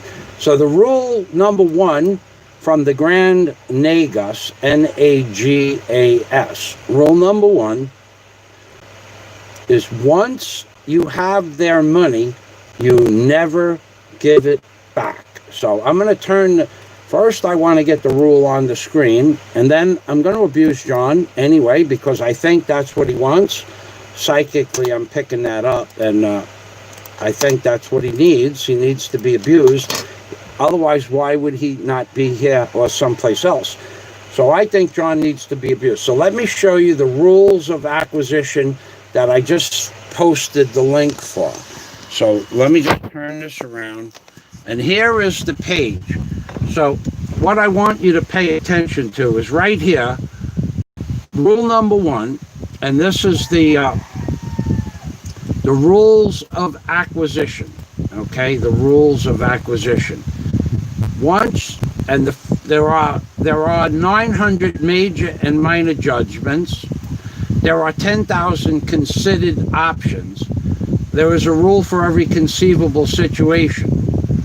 And then where these rules come from, the precepts come from the Ferengi. The Ferengi are they're a parasitic race that rules the universe, and I think they make it similar to the to one of the people that how do I word this? The Ferengi are what is considered the businessmen of the universe, and a lot of the rules of the Ferengi are, well, let's just go back here. A lot of the rules of the Ferengi have to do with the hardcore business practices that corporate businessmen place onto and subjugate the people of America. Like the mortgage companies subjugate you to rape every month. On every 30 days you have to pay them a bill. The insurance companies subjugate you to rape. The car insurance companies, the boat insurance companies, they subjugate you to being raped every 30 days. And the Ferengi, they run the businesses in the universe. So whoever owns all those big corporate businesses in the world are subjugating you to some ridiculous amount of money. Now, I could tell you why. I could give you how your mortgage and how your insurance companies rape you every month, and I will. I think I will. But the preface of the rule that I want to give you right now is rule number 1, according to the Ferengi, or businessmen of the universe, or what some might call, associated with some of the Talmud or Noahide laws, is once you have their money, you never give it back. And it was created in DS9, Deep Space Nine, the Nagus, Heart of Stone. So let me post that, and what we're going to do now is I'll post that rule, and then I'll go back to abusing John Escape for 2 minutes. Okay, so, and then I'll go I'll go right back to abusing John Escape. Oh, come on, baby. Are we live again? Yeah, we're live. Okay. I'll go back to abusing John Escape. All right, the source one, once you have their money, never give it back. And there we go. Wow, it's raining like a son of a gun out there. My God, it started coming down. Okay, so Warren, oh boy, well, I might have to stop the abuse in midstream because Warren is back. Another serious question, Warren H is, whoa, this is a big one. I want you people to answer Warren right away, please. I want you to answer him right away. Another serious question from Warren H. Have you ever sent or received an email with the words privileged email? Well, I don't know what that's in reference to, but Warren, apparently being a police officer for 19 years, has an insight into something that I'm not sure where he's going with this. Let me go back. So Warren poses a question, another serious question. Have you ever sent or received an email with the words, in quote, privileged email? And then question mark. So I would imagine, by definition, the word privileged means John Escape has the privilege of being abused by Michael Fazio. And John Escape also has the privilege of paying me to abuse him. Because I don't just abuse people for nothing. I am allowing John Escape to send me money to abuse him publicly on YouTube. So he is basically privileged. He is getting privileged abuse. He is paying a minimal amount of money to be abused. And he is privileged as to why and what I give John in abuse. So I give him good abuse for a minimal amount of money. John is really getting a discount on abuse. So he's really getting a privileged discount. Warren wants to know, I'll ask that question again. Warren H. says, another serious question. Another serious question. Have you ever sent or received an email with the words privileged email? Question mark. Okay, Warren has sent me so much stupid chat. I just felt it was a worthy question. Thank you, Warren. Okay, so yabba dabba doo, says Big Kevin. Okay. Mr. I Story Ahi, that will be covered in another live stream. Okay.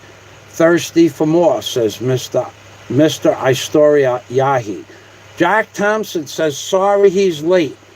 Jack, it's okay. You didn't miss anything. I'm just about to abuse. Let me just get a little bit of, maybe I'll give him a minute here and a minute there. John Escape. Let me tell you a little story about John Escape. All right. I've talked to John Escape on the phone, and I've had email back and forth with John Escape. Well, first of all, even though John Escape runs about 1,000 people, his understanding of the English language is at best a second or first grade education spelling. I mean, I saw an email which is privileged information between John Escape and myself, and every third word was misspelled. It was a run-on sentence for about an entire, what would be considered in John Escape's mind, a paragraph. It would be considered a paragraph, but there was no sentence structure. The syntax of the sentence didn't necessarily portray what was meant as the body or substance of the thought process. Every third word was misspelled. There were no commas and no periods. no question marks where they should have been. Based on English grammar, syntax, and the use of the English language, I would say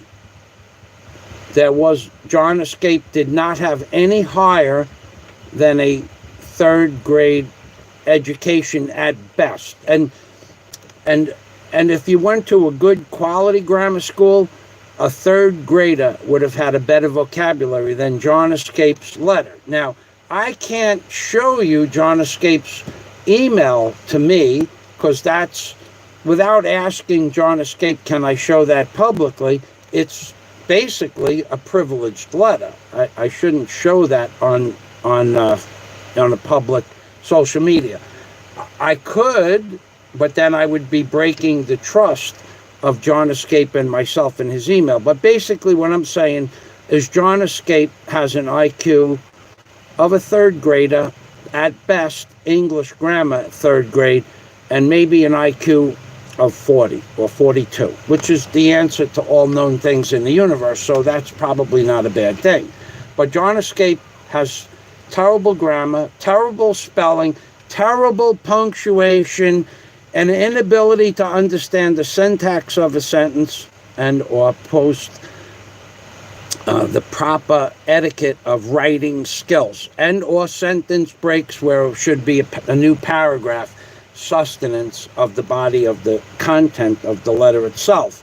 John Escape has no what is outside right now, aside from that injury on the road. We have a storm out there that is just horrific. Wind, the wind is probably 40 or 50 knots. So we're back, and let's read the comments. So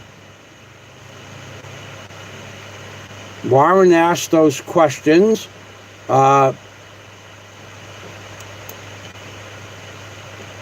Okay, we're down. I have to find my place here. Okay, so John Escape says, after I verbally abused John for his poor sentence structure and grammar, and I told him that he basically shouldn't be writing letters to me in an email, and especially that being that those letters are privileged, I will not show them to the people. But if I ever showed you the letter that John Escape sent to me, which is just privileged information between John Escape and myself, you would get sick at the sentence pronunciation. You would literally say, who wrote this worthless letter with no sentence structure, no ability to spell, no punctuation skills, and no ability to make a topic flow, a free-flowing topic in the letter itself? John Escape, you should stop writing letters on the internet, or I'll start posting your damn letters on the internet publicly to show people what a complete maroon you are. I don't care that you send me money for the first construction bricks of the Church of Christians Plus. You know what I'm going to tell you about that first, the construction? I'm going to tell you some stuff. You're not going to like this. Watch this. Thank you. Thank you. Thank you very much. Ha ha ha. Subliminally, you want to send more. I know you. Thank you. Thank you. Thank you very much. Ha ha ha ha ha ha ha. Thank you. Thank you. Thank you very much, John Escape. Salamat. Remember, it is better for you to give and for me to receive. Jesus said that. It's in the Bible. It's in red letters. It is better for you to give money to Michael Fazio than it is for Michael Fazio to give money to you. It's biblical, baby. Bible, Bible, Bible, Bibble.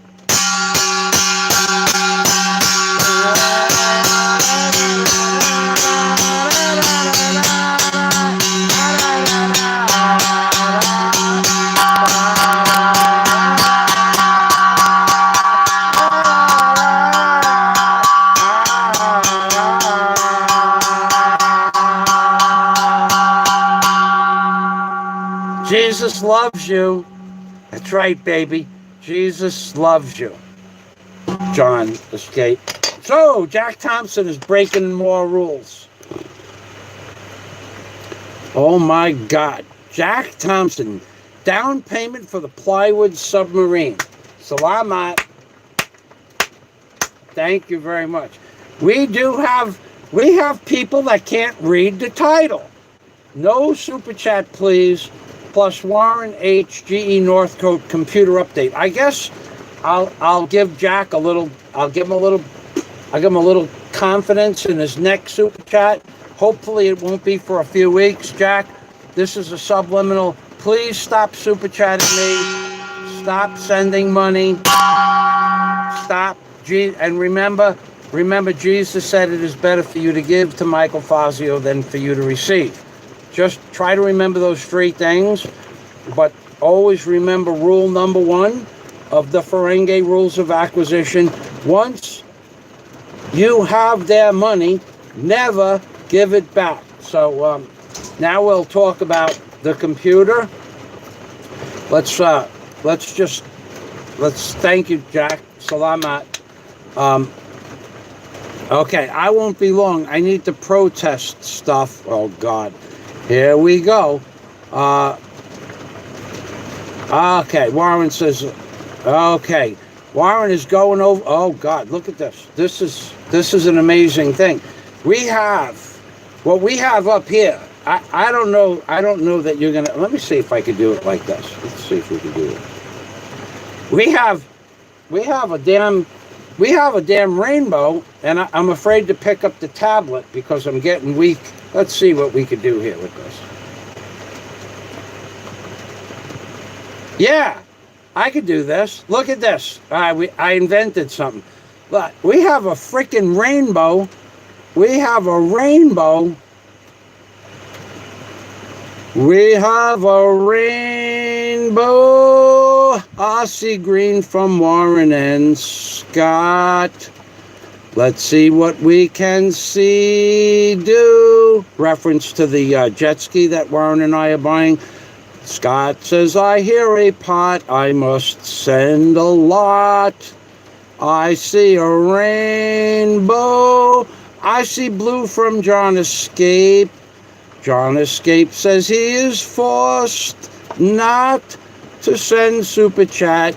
He gets abused because he enjoys it. John Escape is a sadomasochist. He wants to be abused. He wants to pay me to abuse him. Thank God for people like John Escape. Jack Thompson says a down payment for the Plywood submarine. Salama, Jack Thompson. I guess I'm gonna see green any minute now, but no, I see blue. I hear a message, sir. I'm compelled to obey. It's a subliminal message on a vibration way from Scott Del Fuego. I see a blue. I say thank you, as well as Warren, too. The sound of a pot rings through the universe. That's right, those vibrations are going to go through all the universe forever and ever, according to the theory of sound. I have no choice but to join the bang. I'm confused, says John Escape. He is confused. He heard the pot. He knows he has to send a lot. It's subliminal. Jack Thompson with a religious word. I tithe when I feel the vibrations. Jack Thompson is a man of many, many educational levels when it comes to English. So right now, I think that you people deserve to see the screen, okay? Right now, I believe that you believe you should see firsthand the rainbow. Okay, here we go. I see a rainbow. There is stupid chat from Warren H. I see Kenny Ford.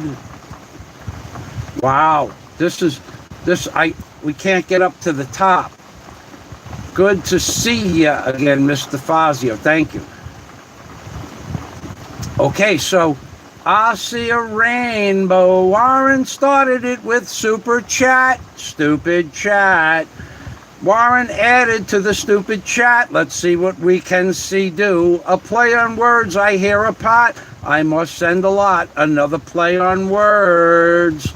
And then it goes down. I see the rainbow. I see blue from John Escape 2. I see John Escape 2, another blue. I see Jack Thompson with a down payment for a submarine. I see that happening. And then I see a blue from Scott Del Fuego. I hear the message, sir. I am compelled to obey, says Scott Del Fuego. And I should add that there is no man on YouTube that could make Scott Del Fuego do anything he didn't want to do, and there is no man on YouTube that would personally walk up to Scott Del Fuego and insult him. So no matter what you think, what Scott Del Fuego has been going through the last several weeks, nobody on YouTube, unless they are in the same position, deserves more admiration and accolades than Scott Del Fuego. There isn't anybody I know that is more honest and has the betterment of America in their mindset than Scott Del Fuego. And thank you, Scott, for all of that, and our friendship as well. Thank you very much. And I could say the same thing about Warren. Warren has not a malicious bone in his body, and yet he is attacked daily. And that is going to come to an end soon, because Warren H. is going to be coming to the Philippines to pick out the type of wood and the style of tile he wants in the bathroom and the fixtures, and that's what's going to happen. Warren is coming to the Philippines, baby. And then Warren says, he's doing a little wordsmithing here. The man in the steeple and peed. Okay, wait a second. The man stood in the steeple and peed on the people, and the people could not pee on him. Oh my God. That sounds like something out of Nietzsche. The rules of Nietzsche in or Freud, a Freudian, or Carl Jung. That sounds like, this sounds like Frost or Francis Bacon type stuff, or Franklin Delano Roosevelt. The man stood in a steeple and peed on the people, and the people could not pee on him. Oh my God! Oh my God! Oh my God! John Escape, thank you, Warren. John Escape, I have no choice but to bang, to join the bang. I am confused. And Jack Thompson, I tithe when I feel the vibrations. Well, you just wait, because I'm going to bang a pot until you all go deaf in a few minutes in my rally at the end, after I'm done with my show notes. I laughed when a vlogger said, "You give advice to NASA, Michael. Funny as anything he's ever said." Oh my God. Oh my God. Did someone really say that about me? Oh my God. Warren said, "I really laughed when a vlogger said you give advice to NASA, Michael. Funny as anything he's ever said." Could you imagine being that stupid to say things like that? I mean, that's just pure ignorance. That goes above and beyond and below any ignorance threshold I've ever heard of. If someone said that and then they believe it, we are talking full dudgery. Honeyco, John Escape, you're right, Warren. 10K is pocket change to Warren H. Now, I'm glad to hear that. I'm glad to hear that, because when we get that when we get the jet ski, we're going to need every bit of that. And then, okay, so Warren is saying, well, you guys saw the rainbow, and there was more rainbow at the bottom, believe it or not. Jack Thompson did another $1.99. Michael Fazio's Love Potion number 10, baby. So even though I please beg people, don't super chat me, these people, they don't listen. I can't make them do nothing. I can't make them super chat me. And more importantly, I can't make them stop super chatting me. Warren just bought me a paper propeller for the Plywood submarine that Jack is helping me build when he gets to the Philippines. A paper propeller. Do you know how hard it is to make a paper propeller work underwater? Warren just bought one. Do you know how many paper propellers I'm going to need to run that submarine? I'm going to need tens of thousands of paper propellers just to make it go out to the end of the reef, Warren. So I'm glad that $10,000 is pocket change to you, because we are going to need more paper propellers than any other paper propellered machine will ever have made. Even the Wright brothers didn't have enough paper propellers to propel their plane through the atmosphere. Thank you, everybody. Thank you. So, Dennis Adams is in the house, baby. Let me get back up to the top. Jack Thompson says, I won't be long. I need to protest stuff. I don't know what, but it seems to be the best way to get flat screen televisions and gold jewelry. That's pretty, that is, all kidding aside, these people are taking advantages of people. They're taking advantage of these weak, socialistic type, democratic, liberal politicians that we have. And it's not fair to the police, not fair to them at all. In fact, I digress. We don't have those problems here in the Philippines. There is very strong leadership here, and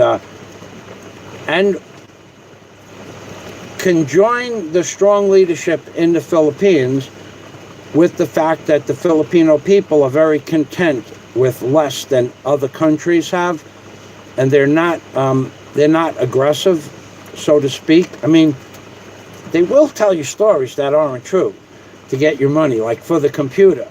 I'll talk about that in a minute. So Jack Thompson is going to go protest and get some free stuff. John Escape says, very good, Jack. John Escape, what I would do is add in the list for Jack Thompson when he goes and protests, see if he could find those 2 Honda generators. It'll save you 116,000 pesos plus the time to go buy them. And don't forget a shoe shine ops. Yeah, baby. John Warren says, Jack Thompson, if you need a haircut that bad and don't have the money, I will give it to you interest-free. Warren is loaning money to Jack for a haircut. Jack Thompson is requesting a list from John Escape and Dennis Adams.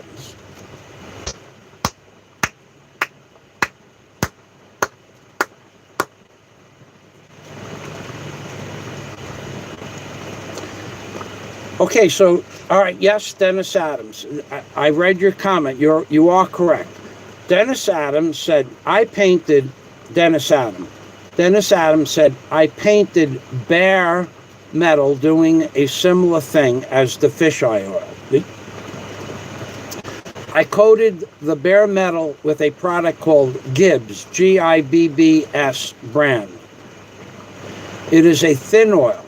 While the oil was wet, I spray painted the metal. Michael is 100% correct. So there are other products. There are many products. These are all products that were discovered or created in the aircraft industry and also for NASA. These are products that are tried and true. So Dennis used a product called Gibbs. I've never heard of it. But I would imagine that in different states and different countries, the same manufacturers selling the product under different names. The name I know, the metal product that Dennis Adams is talking about, is, oh, what was the name of that product that I used? There's one for wood. All right, there's a product that you mix in with the paint, number one, but you paint the metal first. And while it's still wet, you paint the metal with the paint that you mix in some of that product.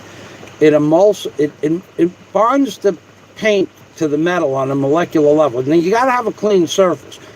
But the product itself breaks down oil. It tells you that the product will break down an oily surface. So it has an agent in it that breaks down the oil barrier and then still becomes one with the metal. What the heck was the name of that product I used? And then that product is not OSPHO. OSPHO changes iron oxide into a different chemical composition. It molecularly bonds. OSPHO is something you put on a rusted surface. But there's another product for wood surfaces, and that's called Acryl 60. So the Acryl 60 is for wood, and they have an Acryl product for metal. Okay, so it's an Acryl, A-C-R-Y-L. Acryl, A-C. I'll give you the link to that product. Acryl 60. A-C-R-Y-L 60. I think it's Acryl 60. Yeah. Okay, so I'll give you it's sold by a company called Lowe's Thorough Seal. It's a white matted concentrate. It's called Thorough Seal. It's called Acryl 60. Here's the website. Thorough Seal. Let me tell you what happens when you mix Acryl 60 into the cheapest damn paint you can buy. It becomes the best paint that you've ever used in your life. Acryl 60. So, and I'm not kidding about that. I should do a dissertation on paints. I think I'll do that next time. I think I'll do a dissertation on painting surfaces. So, let me go back here I'm going to get you the.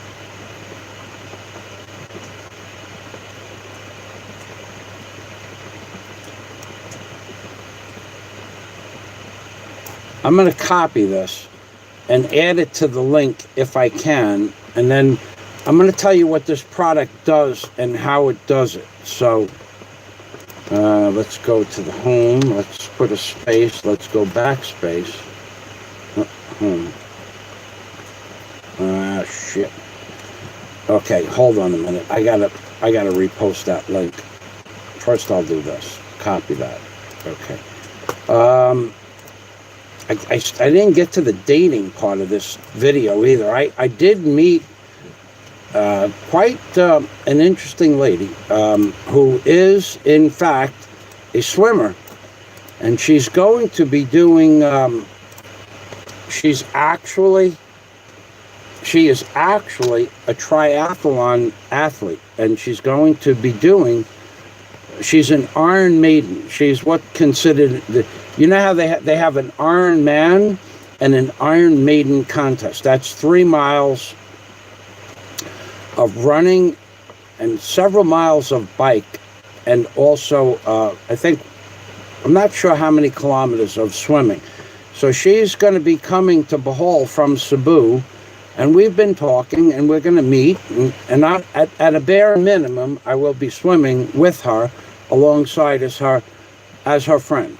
And being that I know how to swim, I guess I would be her backup. So we did meet on a dating site, but it's not the dating site. It's not the profile. of the dating site that people are passing around with my picture and my name on it. So I won't tell you her name, because then some schmuck will go out there and try to find out who she is. But yeah, I did meet a pretty interesting girl on a dating site, and she is literally a triathlon or Iron Maiden. So when the lockdown stops, we will be meeting each other in real life, and we might end up dating and we might not, but I will have a person to swim with, and that's pretty much a pretty common denominator for both of our lives. I like to swim, and she swims competitively. So I'm looking forward to meeting this lady. So this Acryl 60, once you get into the website of the Acryl 60, of the link I just gave you, you can look up bonding agents for metal, and you will probably come to Dennis Adam Gibbs product.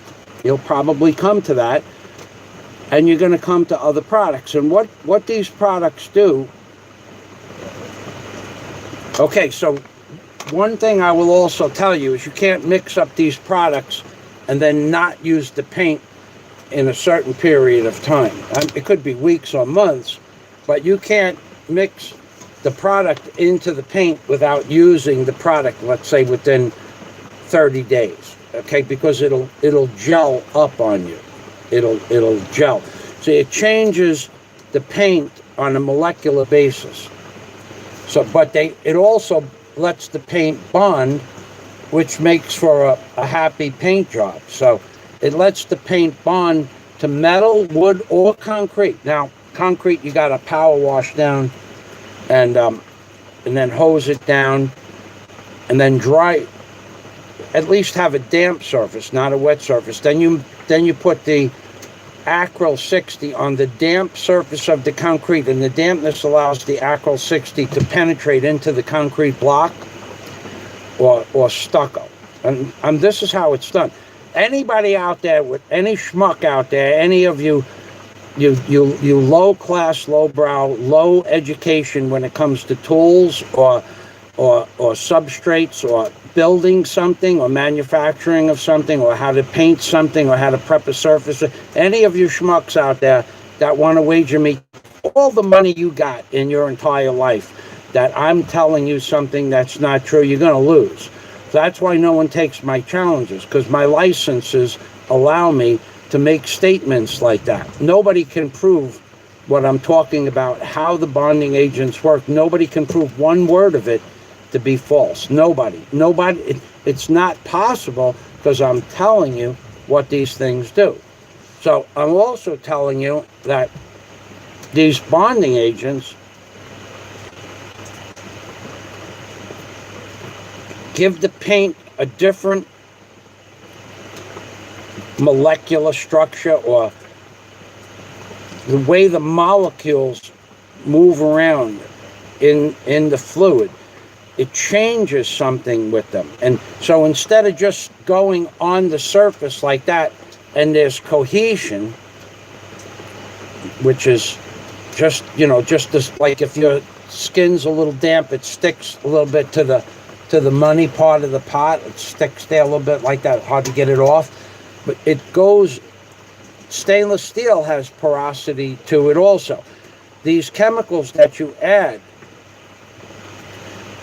for instance, the fisheye oil in the pinstripes from Johnny Caro, that chemical will allow that, if this surface is clean, will allow that paint to go into the porosity of the stainless steel or glass, even on other surfaces that are highly polished. I don't think that anything will stick to Teflon. I don't know if anything will stick to that. What you're going to have when you try to put two Teflon products together is you're going to have to rough it up with sandpaper, like 60 or 80 sandpaper, both surfaces, and you're going to put the goop on, and it's going to be cohesion, not adhesive. It's not going to be an adhesive base. It will adhere to it, but through cohesion, which is something different than adhesion. So That's just so Dennis Adams agrees that there are products that do those things I said they do. And they go by all different names. So if you were going to paint a porous piece of plywood, the way that you would do that is first you'd open up the nap. I'll give it to you from an aircraft mechanical point of view. Anybody out there that's an A&P jet mechanic, correct me if I'm wrong. So the first thing that you'd want to do if you wanted to apply a paint to a piece of spruce, let's say, because spruce is what we use to build wood dope and fabric airplanes, spruce. If you wanted to make that spruce susceptible or more loving towards an adhesive compound, which is a two-part Elmer's glue, a resinol glue. If you just took that piece of spruce and put two pieces of spruce together, let's say, right? We'll just do it like this. Say you just took those two pieces of spruce and put them together with a phenolic resin called Elmer's glue. It's an Elmer's glue two-part phenolic resin. That's the right word. That's the right name of it. You just put those two pieces of spruce together like this with the glue. In theory, when you push the two pieces of wood together, where it bonded, it would be a stronger bond than the wood itself. So when you pulled it apart, the glue should not come. You should not see the surface of the wood on either surface. However, wood has a certain amount of natural wax in the wood, and it also has a certain amount of sap, or what we would want to get rid of in order to make a better adhesion on the surface. So the wood would have to be cleaned of the oily surface. But there is also something else that we do in order to make the wood more susceptible and more loving towards the glue. We wet the wood with hot or warm water, period. Just soak it with a rag. Then what that does is the wood has what is called a nap, N-A-P, a very small hair on the wood. When you wet it, when they cut the wood and mill it, the nap is laying down like this. When you wet the wood, the nap curls up in the air like that, like this is, and then when you wet it, the nap, it's on a microscopic level, by the way, but the nap opens up like that. Plus the pores of the wood, the grain of the wood opens up as well. Then the two-part Elmer's resorcinol glue is water-based. That allows the moisture at a certain point, and this is determined by specifications in an AC 4313 manual or the such, as how to apply phenolic resin to wood and or how to weld. The AC 4313 is basically the basic handbook of all primitive A&P jet mechanic ways to do things. It's based on a book that was created in the 1950s, I believe. But anyway, the nap, being that the nap opens up and the pores on the wood open up, the glue now goes into the porosity of the wood and grabs the nap like a bunch of little clamps.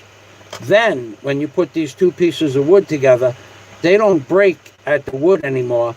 They pull the wood off, and you won't see the glue. You'll just see wood, because it becomes stronger than the bond itself. So any of you schmucks out there that believe you know more about bonding things from one surface to another, you don't, more than me. You might know as much.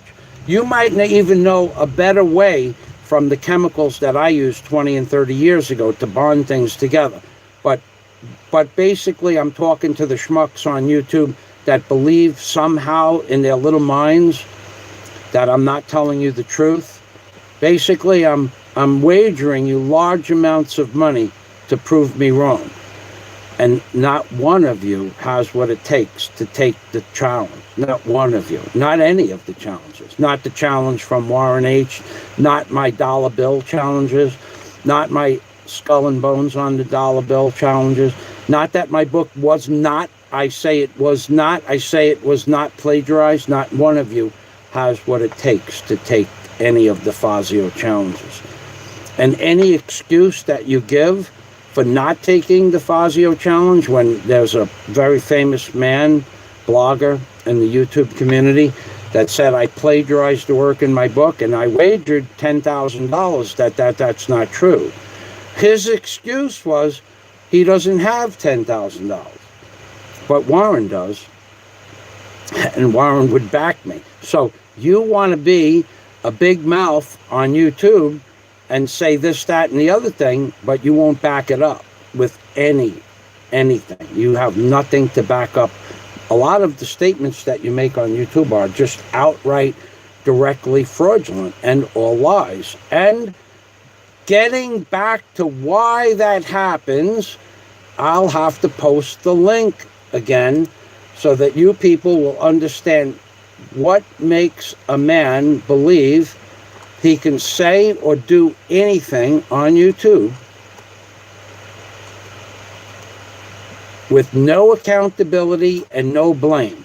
So if you want to know what would make a man, give a man the ability to say or do anything on YouTube with the belief that there is absolutely no accountability and no blame associated with the statements that he makes or she makes on YouTube, then what you need to do is watch the video I just posted the link for 3 times, and the name of that video is Narcissists and Accountability *new*, and the website. And it's a website by a woman who I've subscribed to called Little Charmin, and she does videos on what the major psychological institutions, books, and theoretical studies on what is a narcissist, and she breaks it down in simple terms, is why a narcissist does what they do, and then the fact that no narcissist will ever accept any responsibility for what he says or his actions because they don't believe they've ever made a mistake, ever. Nothing in their entire life, since the time immemorial, nothing they have ever said is wrong. In fact, if they do something that you don't like, you are the person who is at fault because somehow you made them do that. So there was a very famous blogger who made fun of my friend Warren H. and that laughed that Warren H. had one testicle removed. That's the truth. But he laughed, stating that Warren H. had both testicles removed, and then laughed. Warren can't have sex. He can't have a conjugal visit, and made fun of Warren's cancer. And then he believes that he didn't do anything wrong. It's just his opinion. I would like to see him share that opinion with Warren face to face. And now, of course, this person who said that, and it's documented, by the way, now, of course, this person will say, oh, I would say that to anybody, but he wouldn't. He would not. Warren said something about meeting. Well, actually, Warren, it looks like that's going to happen. So, yeah, so let's just go on. We'll move on. That's why some people will say anything that they wish to say. Now, me, I'm wagering people $10,000 that the Ark of the Covenant is on the back of the dollar bill in pictographic format. Nobody's going to take that wager Anybody that knows what the Ark of the Covenant looks like, according to the book of Exodus and the rules of how to build the Ark of the Covenant. The Ark of the Covenant's on the back of the dollar bill. I am the first person in the world to publish a book attesting to that fact. But I didn't put it there, and neither did anything that we might consider human. That's just not possible. It's possible they put that pictograph there, but it's not possible that those pictographs turn into other things, which is why in 10 years and over 4,000 book sales of the book called Angels on the Ark by Michael Fazio, no one has ever challenged even a single word I put in the book. Not one word. Not in 10 years, not in 4,000 book sales, not once. No one has taken my challenge, because I make the more scholarly, the bigger the brain, the more accolades the professor has that challenges Michael Fazio, the bigger the fool I will make him look, and the more famous I would become for making even Eric H. Klein, the world's leading scholar on the Ark of the Covenant. He couldn't even begin to comprehend a challenge between him and I regarding whether or not the Ark of the Covenant's on the dollar bill in pictographic format. Nor could Eric H. Klein of George Washington University, who I just mentioned, or the professor at Duke University in North Carolina.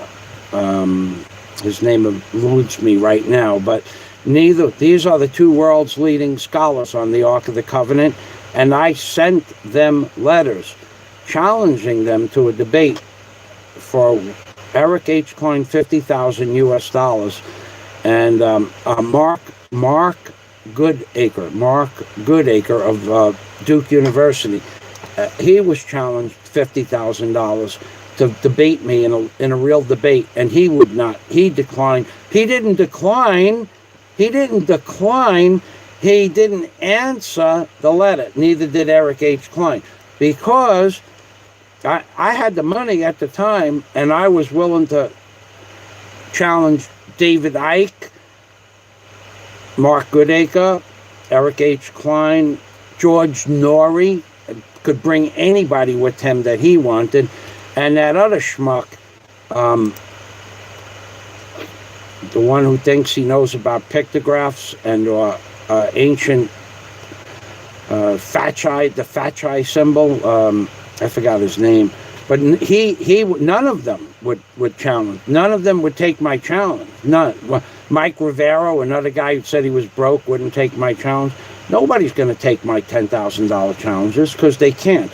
If I make you a $10,000 challenge, I'm probably going to beat you in that endeavor. Probably. Not. There's no guarantee. There is a guarantee. If I say something's on the dollar bill, it's there, and I can prove it. But there are some things that's possible that things could go either way, but not highly probable. Go figure. You figure that out for yourself. You're so intelligent, so you think. But Warren, here he goes. Warren says, Warren is going to talk about some things now. I'm going to go try to get through some of these comments. As of June 6th, Michael, we are over 30 homicides in Chicago for June. Wow. And I think you said there were 38 last month. Wow. So you're looking at 120 homicides for the, well, I mean, in theory, 120 homicides for the month. 4 times 30 is 120. And all, wow, that's a lot, man. Those numbers are superseding the numbers back in the 70s. I remember in 74 or 75, 1,800 homicides in New York City in a year, I think it was. That was a lot. So that would be, if you took 12, yeah, that you're moving into 1970s numbers. 12 times 130 would be 1,200, and 12 times 3 is 360. That would be 1,560. That's, so really you're talking about 140, 12 times 4. Yeah, you're talking about 150 homicides a month in all of New York City, which has probably 4 times the population of Chicago. You're talking about 1970 stats in Chicago today. That's terrible. It's an amazing thing, Scott. And I am stuttering now, because I almost said what I believed the solution would be. I can't say that, so I won't say it. John escaped. Dennis Adams. John wants to know how Dennis Adams has one of those small dogs, and he's a small attack dog. Yeah, baby.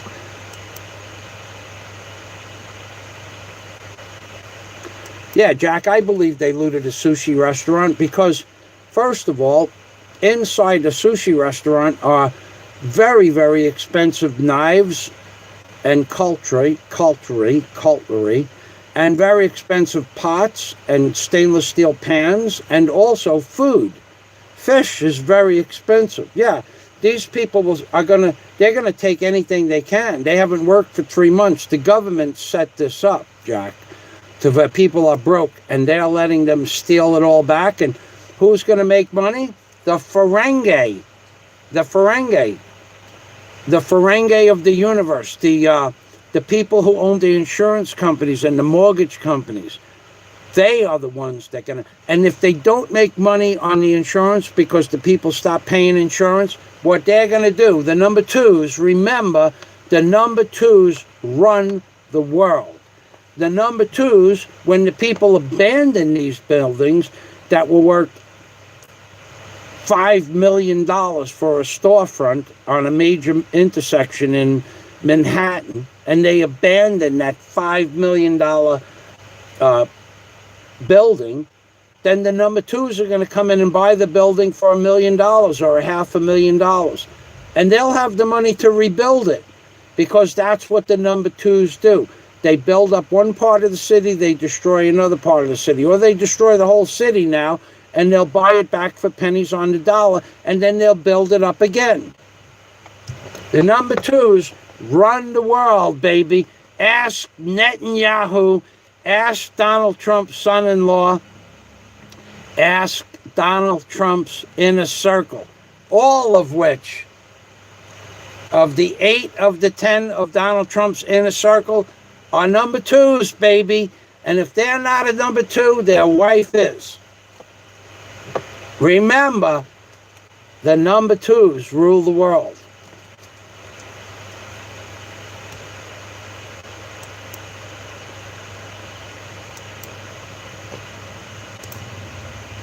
Warren says, I find it funny that Michael said 10 years ago America was going to break down. And it has.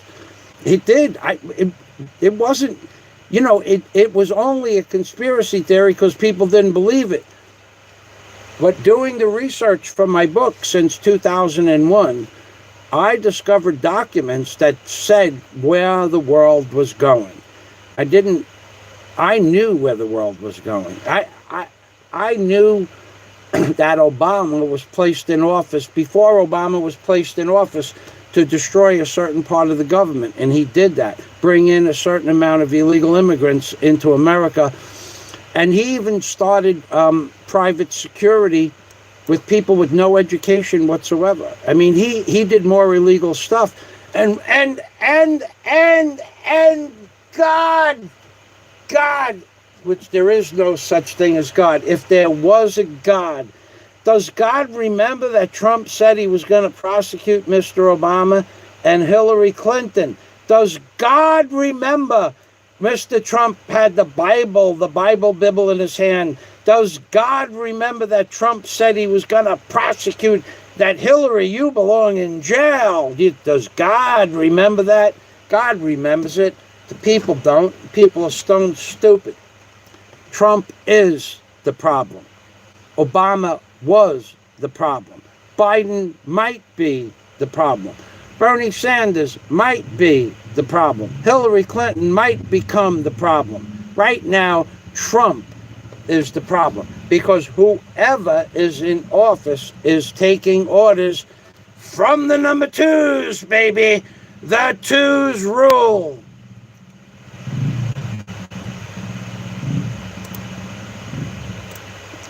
Let's see what link Scott has put us. Oh, let's see what Scott has. I do remember reading that on your Facebook, the heyjack.com. I remember reading that, and I didn't go to the site. Okay, so God, holy shit. Let's get Scott's link up there 4 or 5 times. Shot and killed, week in progress, 531 to 6/6, 28 shot and killed. Shot and wounded, 138. Total shot, 166. Total homicides, 31.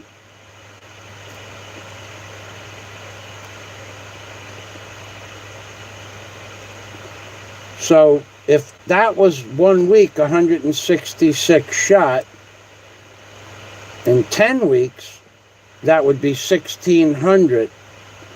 And in the entire year to date was 1,282 total. Wow, you're on par for having. You're on par for having.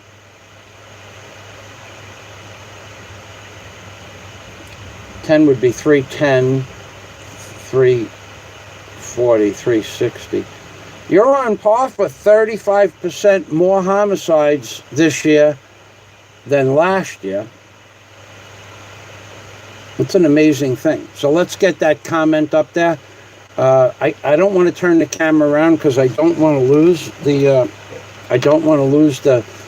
the live stream. So let's get Scott's comment up there, please. Often, Scott, would you? I'll post it. Hold on, I'll post it. I'm going to post this 3 times. You guys want to see the homicide rate in Chicago? It's at 3 times minimum. It's at 30% more homicides than. It's looking to create 30% or 30% more than it's ever been before. I've always said, John says, watch the movie Purge. It's coming to a neighborhood near you. Oh, thank you. Scott did post that link 3 times. Thank you, Scott. Okay. I had seen the break where John put the movie Purge in there. I have said chaos is coming to a town near you in America while I was still vlogging in 2010. When Obama moved into office, that was just an extension of Bush, which was an extension of Clinton, which was an extension of George Herbert Walker Bush, which was an extension of Lyndon Johnson and Nixon. These people have not a damn thing to do with the Constitution of the United States of America, nor could they change the course of history if they wanted to. The only thing that would change is whether or not they're breathing.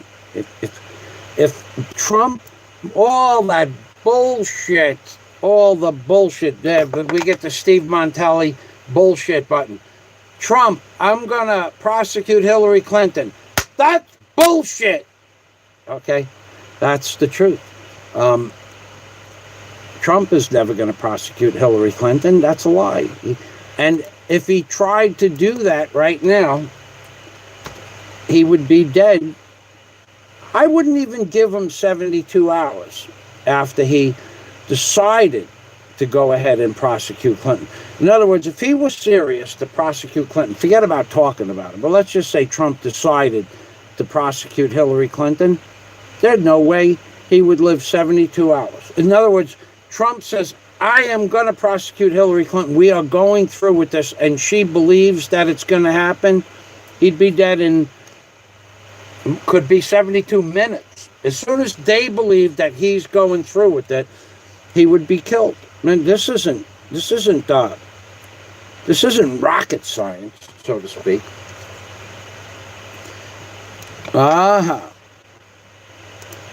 John saying, I have to wait 4 long years to depart. It's even better in the Philippines. I told you people, I'm moving. I have videos up. I'm moving to the Philippines, baby. America is about to go down. And that's what I say word for word. And you people laughed at me. And I was talking to Big E last night, and him and I were talking about how nice it actually is here in the Philippines compared to America. And how difficult it is to get used to living here in the Philippines. I mean, I could show you Skype conversations with girls I have talked to, message back and forth. We've exchanged Skype information. And I will ask you a question if you would be so nice to answer. Can you swim? And have you ever been to Bohol? And the answer to those 2 questions are, hi, period. Nice to meet you. Well, we already did that. We already had the introduction. That's how I got her Skype address.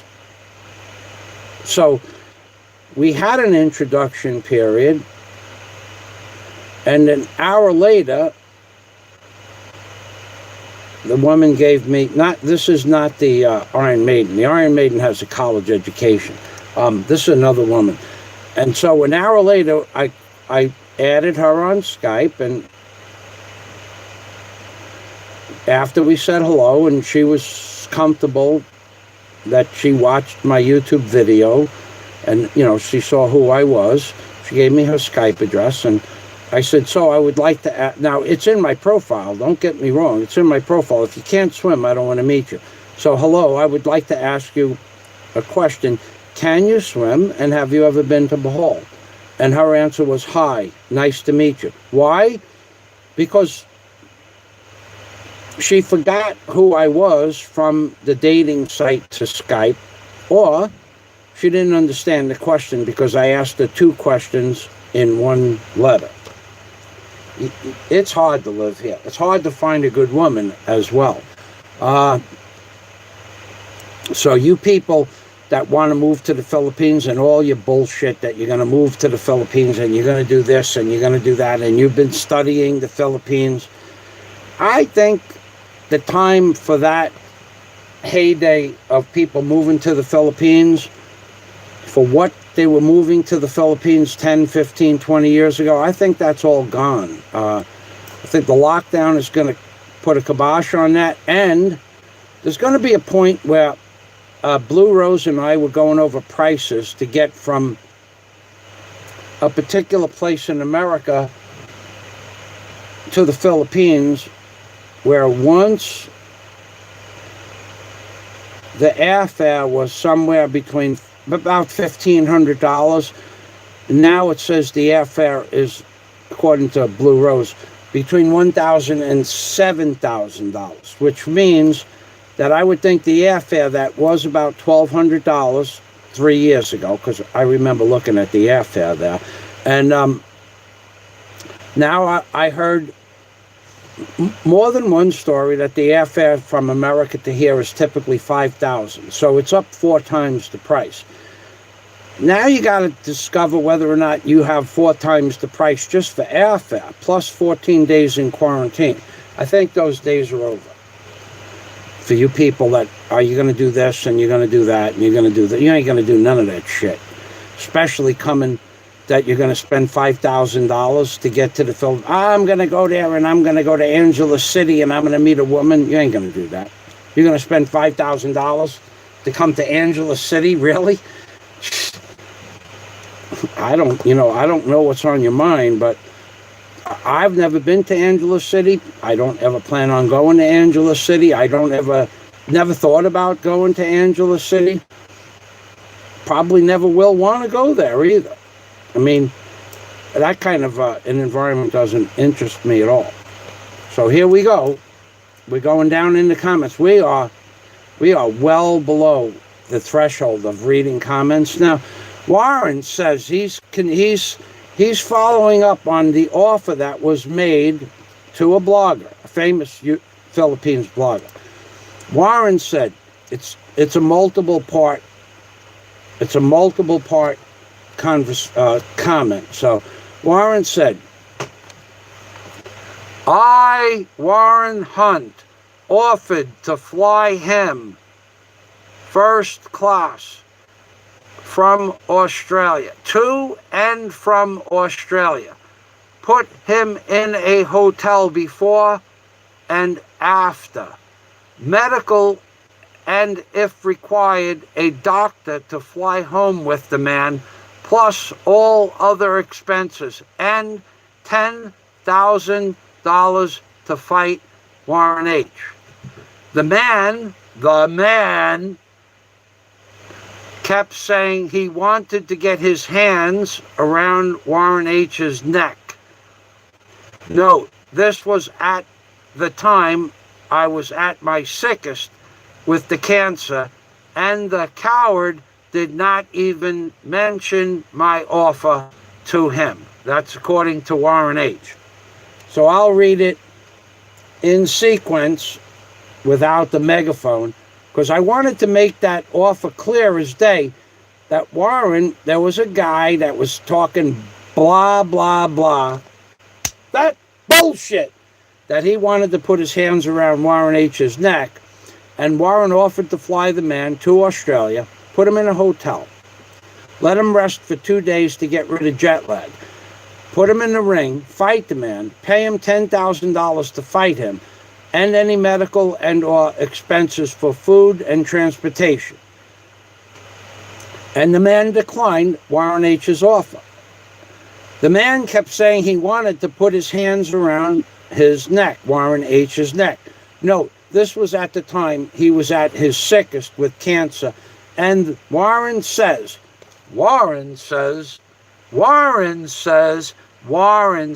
the coward did not even mention my offer, Warren's offer. Gotta wonder about that. I mean, $10,000 to fight, win, lose, or draw, I'm all in. I don't care who you want me to. I'll fight anybody for $10,000. You put up $10,000 and airfare to get from, I don't care. I don't care if you punch me out, knock me out. I don't care if you break my jaw. You're going to pay all these expenses. What do I give a shit what happens? $10,000 for a couple of minutes work.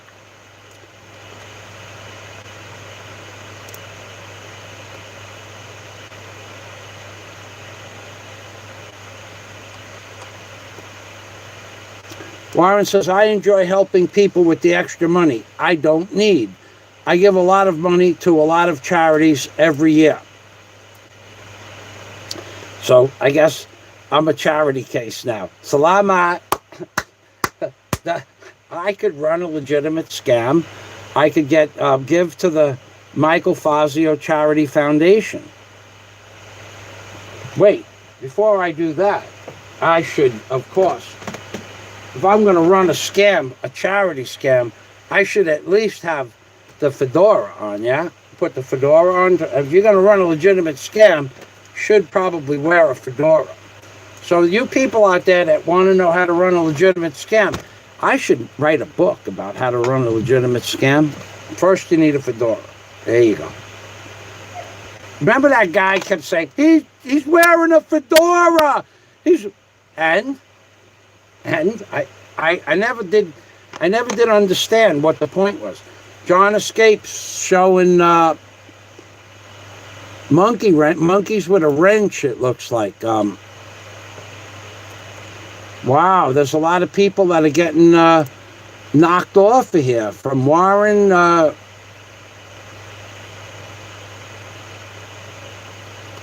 wow, yeah, there's probably a lot of stuff on the dollar bill.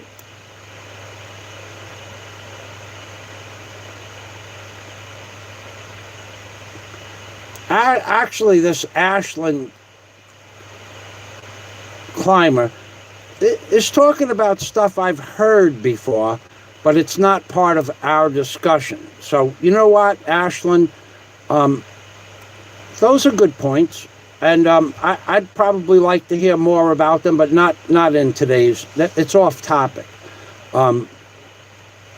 But if I ever do a dollar bill video, and I'll do a $10,000 wager that you can't prove me wrong, not you, but people can't prove that what I say about the dollar bill, I'll put up a $10,000 wager again. I don't care. I'm not going to lose. It doesn't matter to me. Jack Thompson. All right, we have that. Oh, God, Jack is being... All right, so the first rule of the Ferengi rules of acquisitions is, of course, once you have their money, you never give it back. Turn down the fedora, take off the glasses, and look at them sideways. That's right, baby. Once you have their money, you never give it back. Yeah, baby.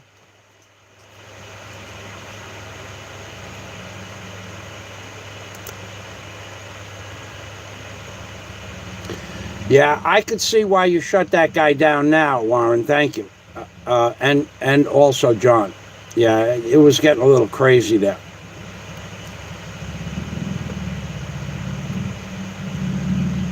And then laughed my ass off, Mike, with the abuse classic. So John paid me $2 because he likes abuse. I gave him 2 minutes of free abuse, and he liked it. He goes, Mr. Fazio, laughed my ass off, Mike, with the abuse classic. I run a legitimate scam. In fact,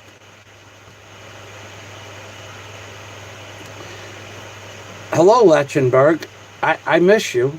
I actually do miss you. All right, Lecklenberg is, he's a good man. He has a strong, very upstanding family. I won't say who he is or why, but thanks for stopping by, if you're still here. You can't keep a good Fazio down. Scott Del Fuego. Mr. Fazio has returned. You know what? It should be Mr. Del Fuego more than Mr. Fazio. But one thing, there is a person, a channel, not much, but there's a person out there that people call him a lot of names. We're not going to mention any of the names that people call him. But one thing nobody ever attaches to a certain blogger's name is the preface of Mr. or Sir. Nobody. Never happened. And I tell people just to call me Michael, please. And whenever I go on many other channels, I don't even know these people. They say, hello, Mr. Fazio. Now, I asked them already in previous live streams and things not to call me Mr., to just call me Michael. And I find it interesting that a man of not only scholarly, but a man's man, a man, I wish that people could understand who are some of the people on my channel and what their backgrounds are and how manly they really are, and how well suited they are for manhood, that they take on responsibility as a man in a man's world. Scott calls me Mr. Fazio, when instead I would prefer him call me Michael. I've said it many times. But people have a tendency to put the word Mr. in front of my name, whereas other channels, they don't do that. Now, I like that Roberto, the Brown American expert, says, hey, Fazio, how you doing? I like that. Because that's like a guy that you'd talk to the way you talk to him on the street. But there are, if I go to Cheese Channel, almost everybody says, hello, Mr. Fazio. Hi, Mr. Fazio. How you doing, sir? And I'm okay with that, but I would prefer Fazio or Michael, because Fazio is how you're going to be referred to when you work for certain corporations or companies. Or for people, they call you Fazio by your last name. This way you know who they're talking to. It's like George Foreman. I'll tell you a little story about George Foreman in a minute. But But nobody ever goes to this other so-called famous blogger's channel and puts the preface of Mr. or Sir before his name. I don't know why. I mean, I don't know why. I mean, I know he's a very famous blogger. So I'll tell you the George Foreman story real quick. So George Foreman, after he went back and won the heavyweight title back from whoever he did that to, George Foreman was being interviewed by a very famous reporter, and she was there, so another black woman, so that they, because it was for, I think it was for Ebony magazine, and George says, "Hey, George, get us a beer." So George, she goes, "I don't want a beer, I'd rather," "Hey, George." So George, the son came by and gave George Foreman a beer and walked out. He went outside to play. And he said, "Hey, George, get, Mrs. So-and-so a Diet Coke." So George came out, and another George came out and gave the lady a Diet Coke. And then he went upstairs. And then she said, "Sir, do you have any potato chips?" And then George Foreman says, "Hey, George, bring in a couple of bags of chips." And another George came out and gave the lady and him a bag of chips. And she was like doing the interview and while back and forth, and she was saying, "Well, how many sons do you have named George?" And he said, "I have 7. And she says, "They're all named George?" He says, "Of course." She goes, "Well, how do you know which one's which?" And George says, "I calls them by their last name."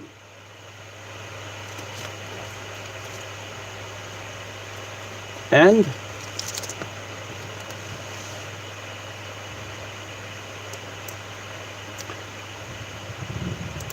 Jack Thompson said, "I send love letters to a certain vlogger, but they keep getting sent back." Scott Del Fuego, a subliminal rainbow mathematical code is hidden in the vibratory amplitude. Did you hear that? I heard it. But I'm not going to do this. This is for the paper propeller. Wow, I'm way above the, I am way much. Okay.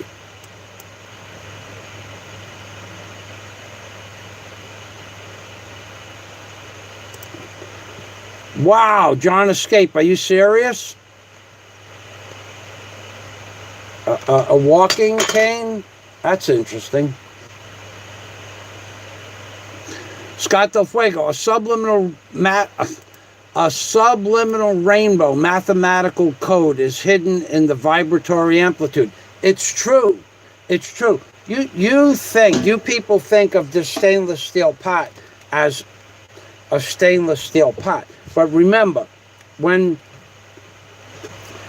people see a flying saucer over the fields and cows that are dropped from the sky, they only see a shiny disc. But there's a lot more going on inside the shiny disc that took the cows up and then performed the operation and then dropped the cows down back on the field. Well, this stainless steel pot is similar but not the same as a flying saucer. It's round and it's shiny, but it does other things.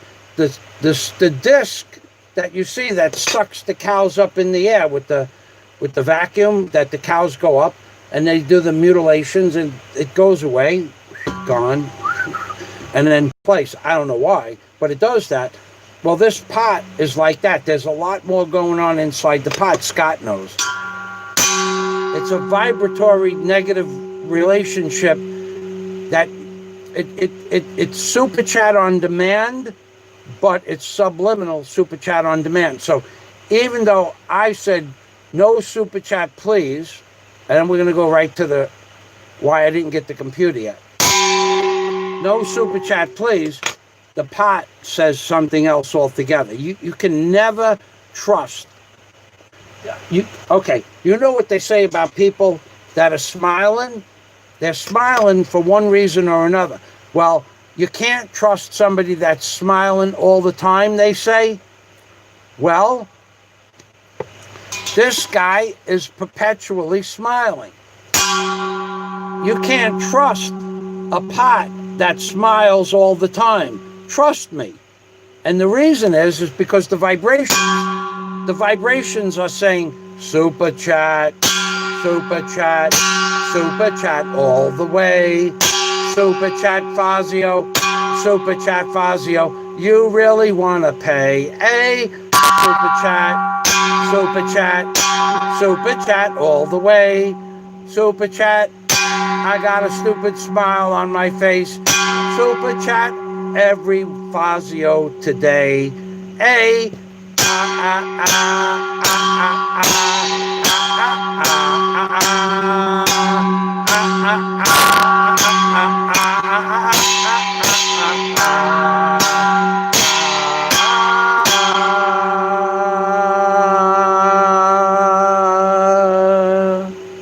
That's right. Scott knows about the vibratory relationship between the stainless steel pot, the spaceship that sucks the cows up and does the mutilations, and the vibratory rate of Super Chat. That pot is related, directly proportional, inversely proportional, and directly inversely proportional to the frequency of money. That and it's universal. This is like the spaceship comes from the universe that sucks the cows up from the field into the sky and then does their thing and then drops them back down. That's a universal spaceship because we don't know where it came from. Well, it's the same thing. You don't know where this pot came from. This pot came from the Big Bow Wow in the year 1970. This was the pot that cooked the pot roast and the corned beef for the sandwich part of the Big Bow Wow. And Chicky was, you could Google Chicky Big Bow Wow 1970. Chicky was the guy who made the roast beef sandwiches and the corned beef sandwiches. Chicky was the guy who operated the slicing machine, and this was the pot. He was the chef. So this pot came from the Bow Wow in 1970, and that was the only pot they had, and they looked very hard and deep for that pot, but it had already been moved to a new location. So let's go here. John Escape. Scott a clown. Scott. John Escape with clown faces. Warren. This is for the paper propeller submarine. We got that before. Mr. Michael Fazio is a legend. We have wordsmithing. Pay attention. We have wordsmithing. Mr. Michael Fazio is a legend. Author of a seminal work explaining the hidden codex on the dollar bill. Advanced practical knowledge in all phases of construction and mechanics. A philosophical thinker that theorizes about both the human condition and the metaphysical aspects of the universe. A man who can link this world to that of life on other planes, listen and gain valuable insight. Thank you, Scott. And I do that in I need a drink of water. Here it is, right here. I do that to some degree, and through my art and my discussions on YouTube, and also in my book. And I do it with people in private who I communicate with over the phone or on Skype to some small degree, if that's what comes up in conversation. Now, last night, hold on.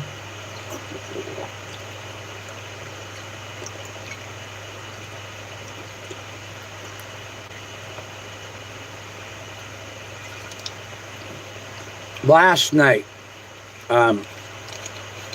Scott, Warren, the Blue Rose, a couple other people that I'll be talking to, remind me to tell you about the wonderful conversation I had last night.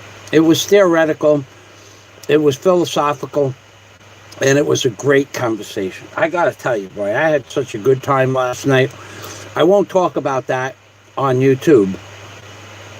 But I will tell you that last night I had a conversation that ran just under 2 hours, where neither myself or the person I talked with ran out of stuff to say.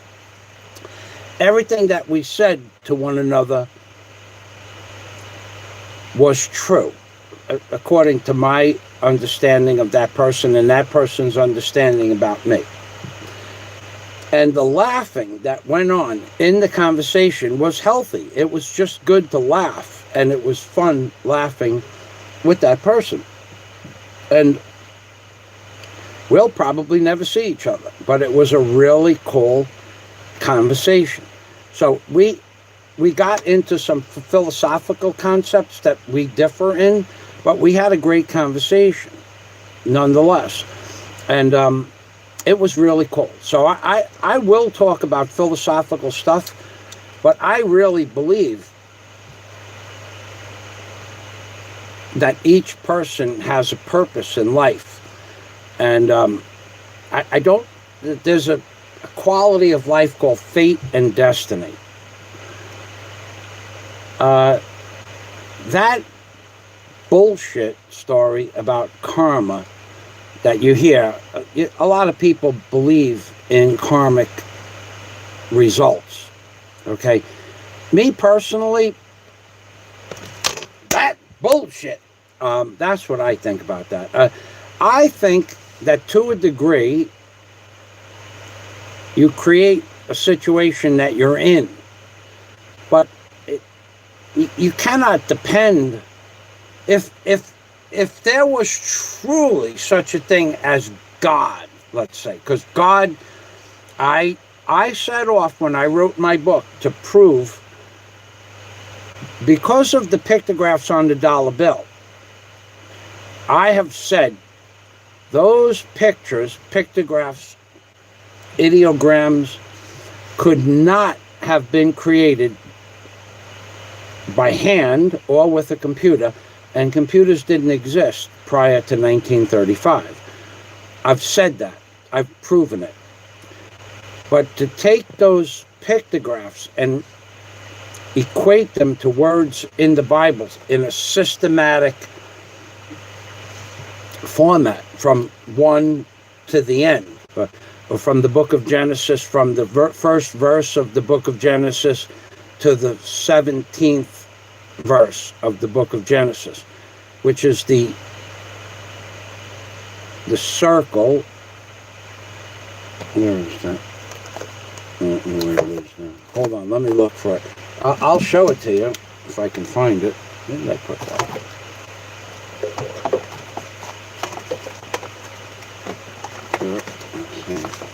It's not there.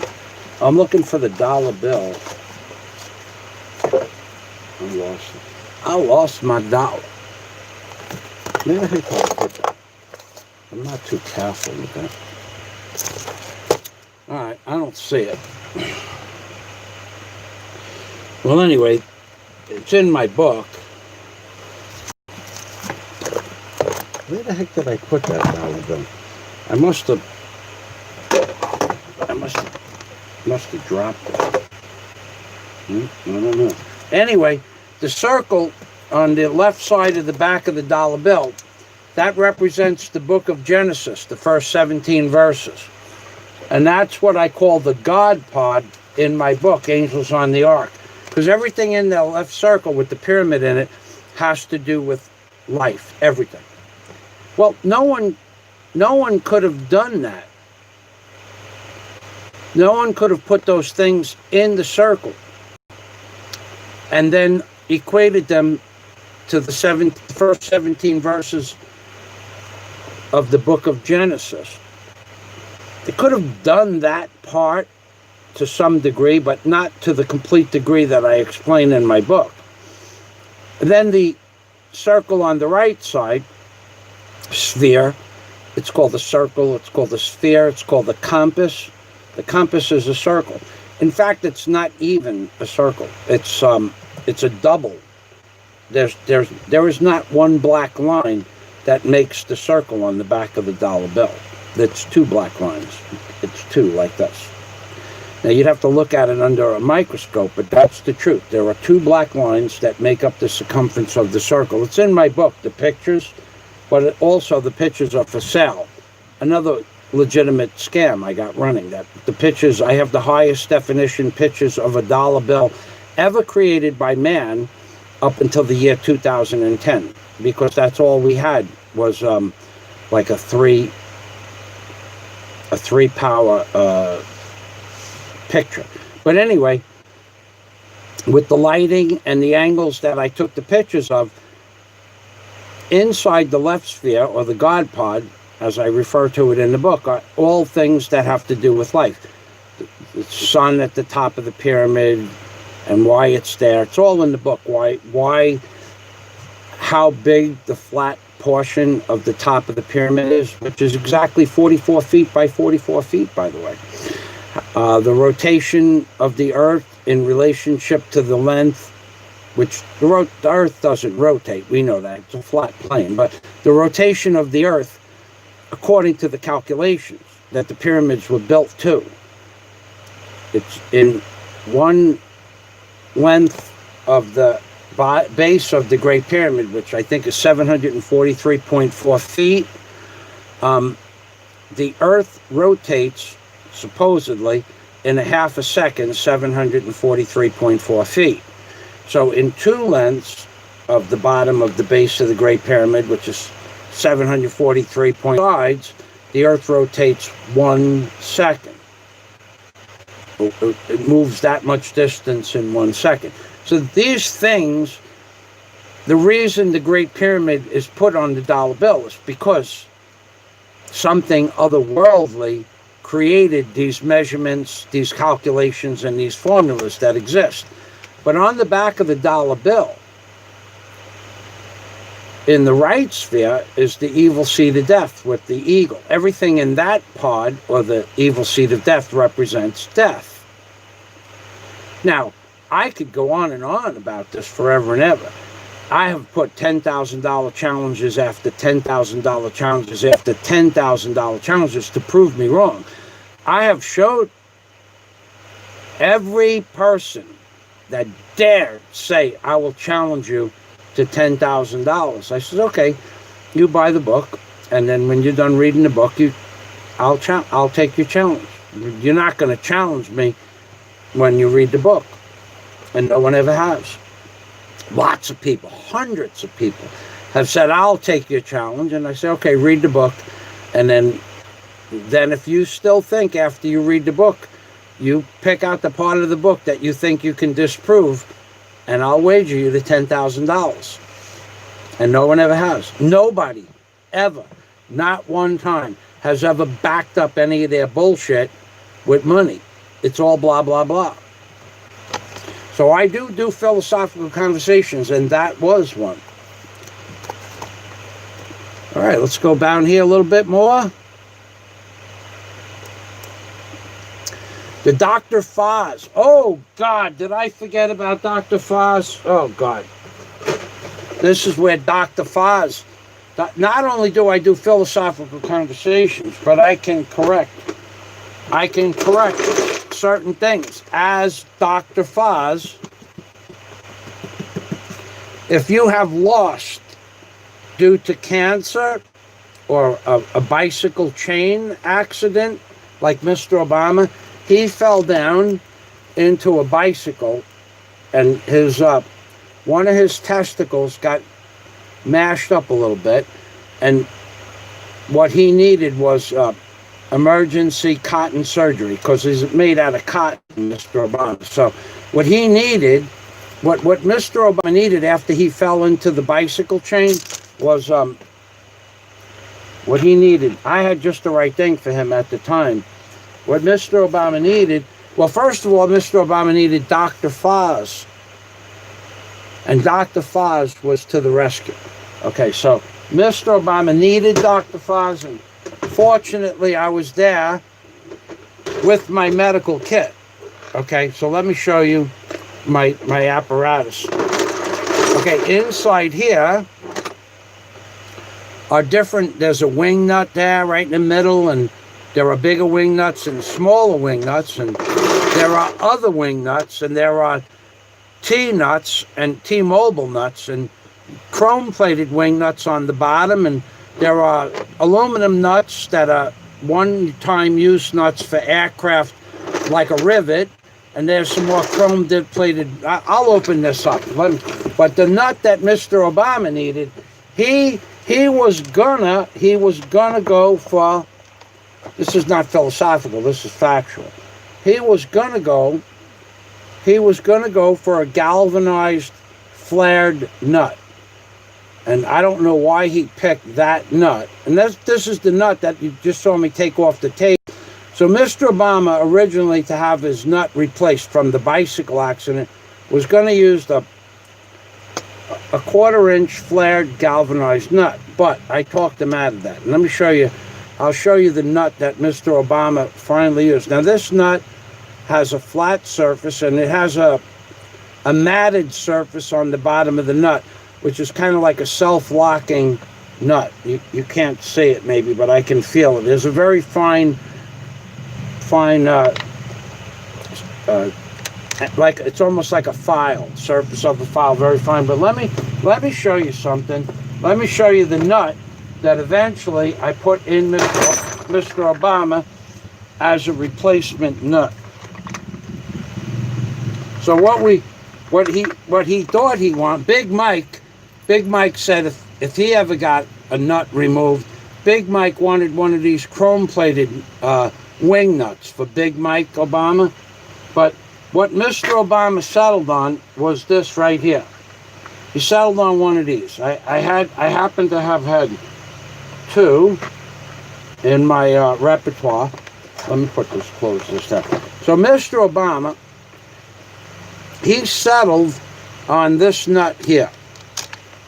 And he was going for a nylock nut. A nylock nut is a nylock nut where the bolt goes through the nylock and then gets locked. It's a one-time use only for aircraft vibratory areas, like where you can't safety wire one nut together. You put one of these nylock. This is probably a $2 or $3 nut, and it's on an aircraft Manel bolt with a hole in the bolt for safety wire. So you can safety wire the bolt, head of the bolt, and you can put the nylock nut on the bottom so it won't come off. Like if you can't get safety wire, in like certain places you can't get safety wire, you put these nylock nuts. So Mr. Obama wanted a nylock nut that wouldn't fall off his post. But what we did, we settled, because of the size of Mr. Obama. You could see Mr. He's only about a foot tall, so he doesn't need any kind of a big nut. Mr. Obama settled on this stainless steel nut, which you could see glaring. And that's the glare from God, coming from the top of the Great Pyramid. Mr. Obama settled on this stainless steel type of a nut because when I take Mr. Obama swimming, the galvanized nut would oxidize and the nylock nut would oxidize, but these stainless steel nuts, they don't oxidize so easy. So Mr. Obama decided to take a very small stainless steel nut as a replacement for the nut that he lost in the bicycle accident. And that's the truth. I wouldn't lie. So help me God. So what I could do is show you. I could show you Mr. Obama. Look, Mr. Obama, how do you feel? I feel good. What, does this remind you of anything? Oh, Michael Fazio, please don't remind me of the bicycle accident that I had. I don't like to think about that. I fall down.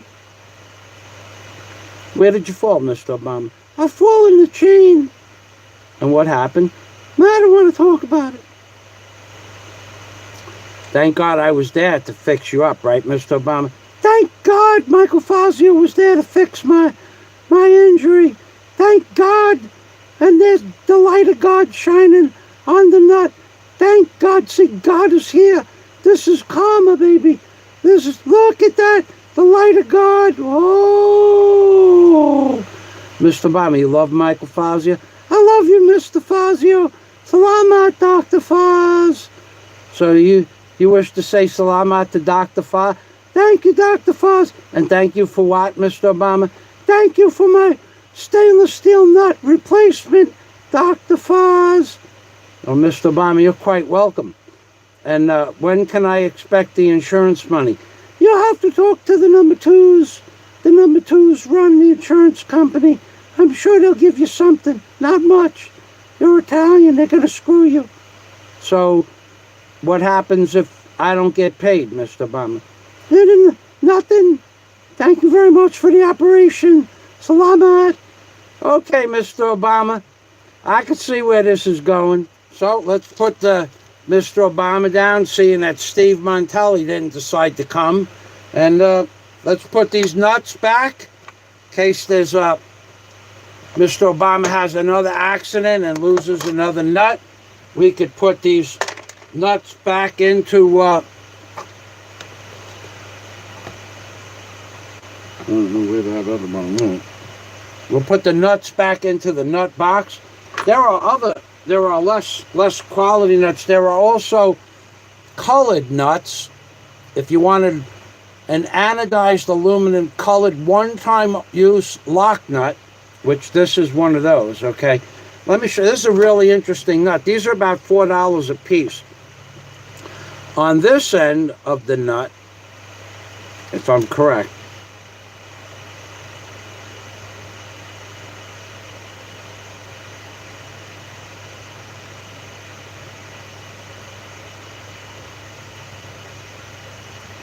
okay, inside here, I can tell you if it's ever been used. Okay, this is a kind of a nut. Okay, it goes on like a bolt that goes through two pieces of aluminum. So the bolt goes in here like this. Okay, and it goes like this. Okay, so it goes on here. And this part, the wrench goes on here. Goes on here, the wrench. So this pulls, and this will pull the two pieces of metal together. And then when it's a torque, an automatic torque nut. I forgot the name of these things. It's an aircraft grade nut. So when you tighten up this part of the nut to a certain torque, there's a fault, aluminum fault, that automatically snaps off at a certain torque. So if all of these nuts had to be torqued down to say 20 inches of torque, well, when it reaches 20 inches, this part of the nut snaps off. This part snaps off the head of this. So, and that just stays there. And you can always take it off with a smaller size wrench from the back over here. So it snaps off right here where the pen is. Okay, it snaps right here, and this is how to back it off. So these are, I don't know, I think they were $3 or $4 a piece. These were from the A10A when I worked at Fairchild Industries. So I don't lie about a lot of the stuff I talk about. I have the background and experience and the licenses to prove that if you are in need of a stainless steel nut replacement, I can do that. Now, I don't have a license to operate in the Philippines, so you know, we'd have to fly me back to America, and then I don't have a license to do operations there either, to be honest with you. I mean, I'm not a licensed practitioner, medical practitioner, but I have a friend who has a friend who knows a guy that could do stainless steel nut replacements in America. I don't know a guy or have any friends in the Philippines, but I have a friend that knows another guy that knows a guy in America that does stainless steel nut replacements.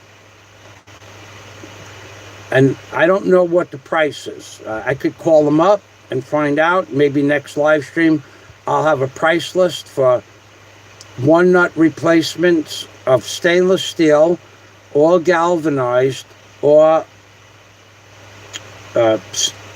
iron for Warren, in case Warren wants to get that nut replaced. I'll have a price list for Warren to give him a replacement. Now, Mr. Obama, being that he's only a doll, I don't need a license to do repairs on dolls. So, Mr. Obama, I gave him a one-nut replacement.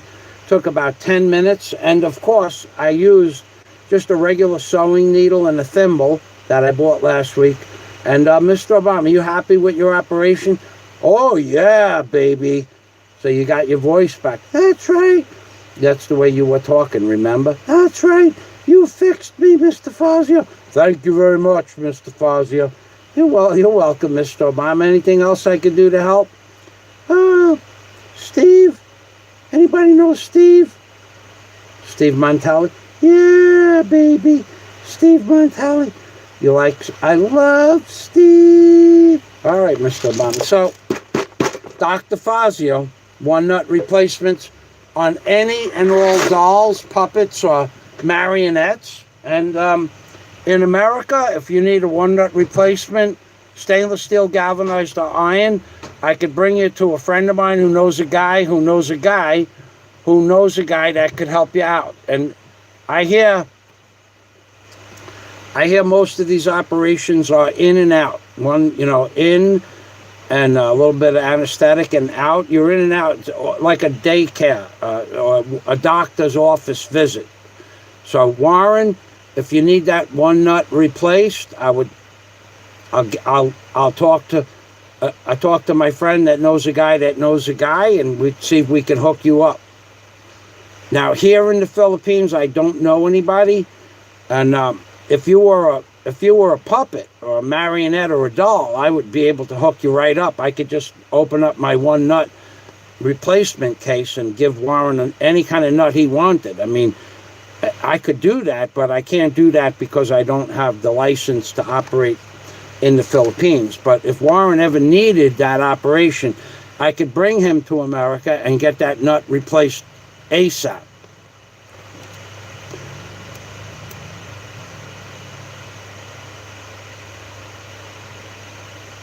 Wow. I didn't know that, John. Thanks for that information. Mike L. Let's see. Mike L. is in the house. I see you in a lot of places. I hope you're the good Mike L., not the bad Mike L. So hello, Mike L. Welcome to the machine. And Warren says, oh God, Warren is going to start shit here. You know how I hate when people start shit, Warren? Warren is out of the hospital, by the way, everybody. And Warren says the offer is still open, by the way, anytime. So even in Warren's incapacitated position in life, even with Warren just getting over 188 days of chemotherapy, even with Warren being overweight from the medication and the drugs they gave him for chemotherapy, even with Warren 8 months, 8 months, no activity, Warren says the offer, and even with Warren, after having one nut removed, even that Warren only has one nut, he's still man enough to back up that $10,000 offer to fight him in a ring, because Warren is a real man. Warren says, I can't resist the fedora, baby. Do I have the fedora on? The fedora. Is the hat that speaks volumes about donating to Michael Fazio. The pot is the entity that screams vibratory rates out into the universe, that screams super chat towards Michael Fazio. The fedora. I also have another hat. Okay, John, thank you. I'll show you the other hat. Oh yeah, baby. That too. You know, I think I bought that tequila back in, I guess that was back in I don't remember. I don't remember if it was this year or last year. The stories that those 2 bottles of tequila I bought, I think it might have been January, generated an immense amount of hatred on the internet. He drinks a bottle every day. No. First of all, the tequila that you buy here, where is the bottle of tequila? The tequila that you buy here is 40 proof, not 80, 82 or 100 proof. So it's really half a bottle, and it took 2 days to drink a bottle. So, and it was only a 700 milliliter bottle. So I did drink in 2 days. 5 months ago, a bottle of tequila in 2 days, a 700 milliliter bottle of tequila. And I bought 2 bottles, and I drank them within a week. And then I didn't have a drink before, since August, and not since whatever that was, January or February. And I hear stories that I'm an alcoholic and I drink a bottle every night. Well, first of all, I didn't drink a bottle every night. I drank 1 700-liter bottle. See, this is what I mean about these lying scum shots on YouTube.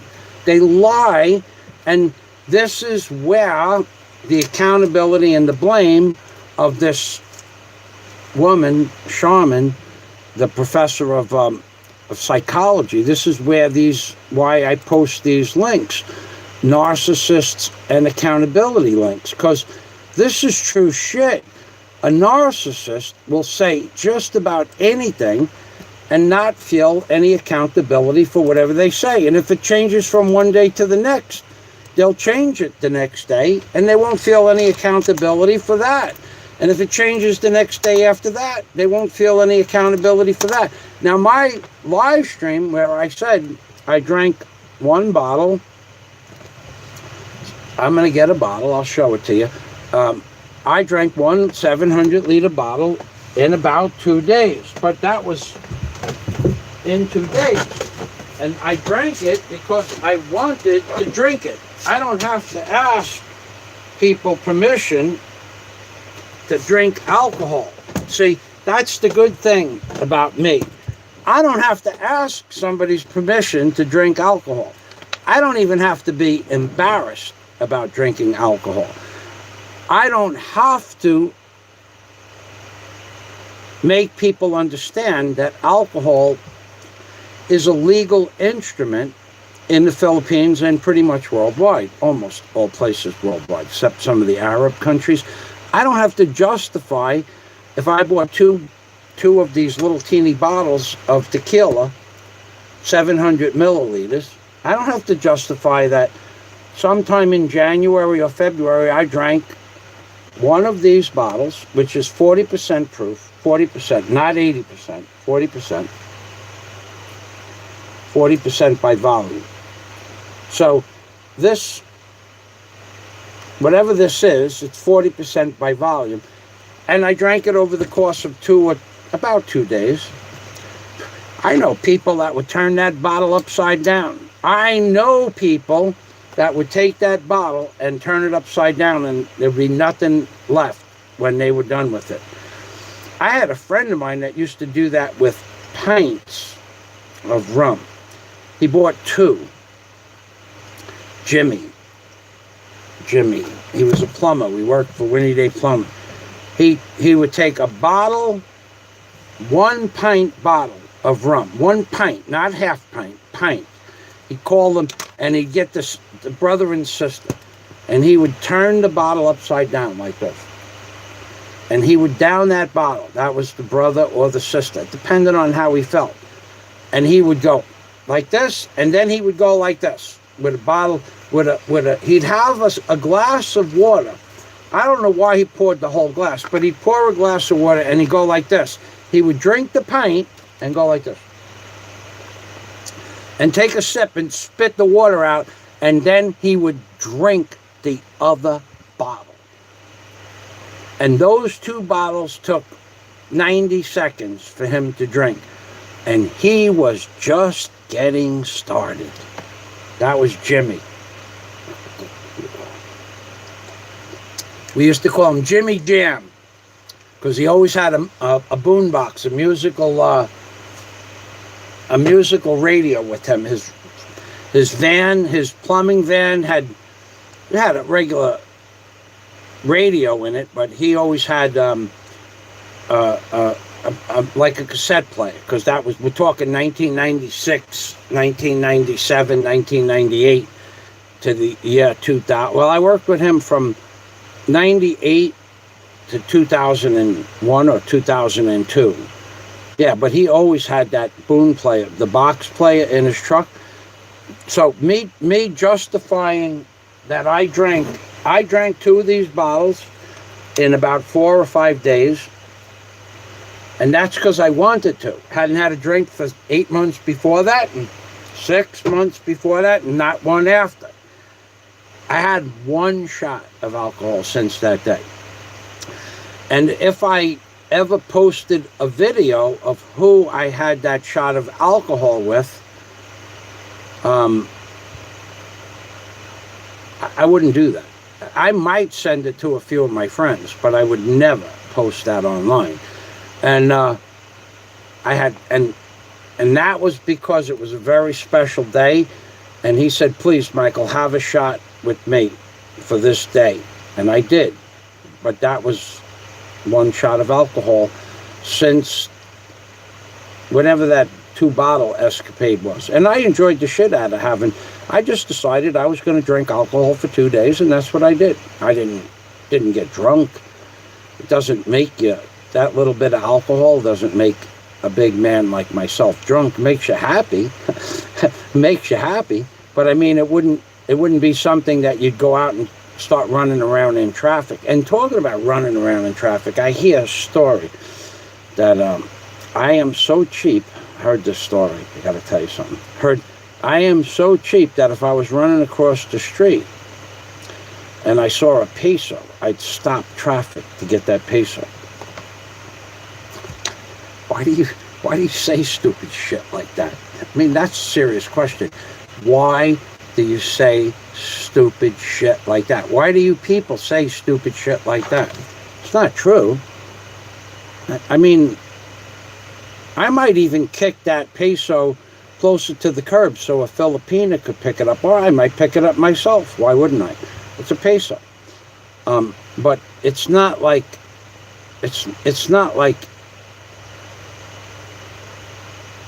it wouldn't be degrading. I mean, for somebody to pick up a peso,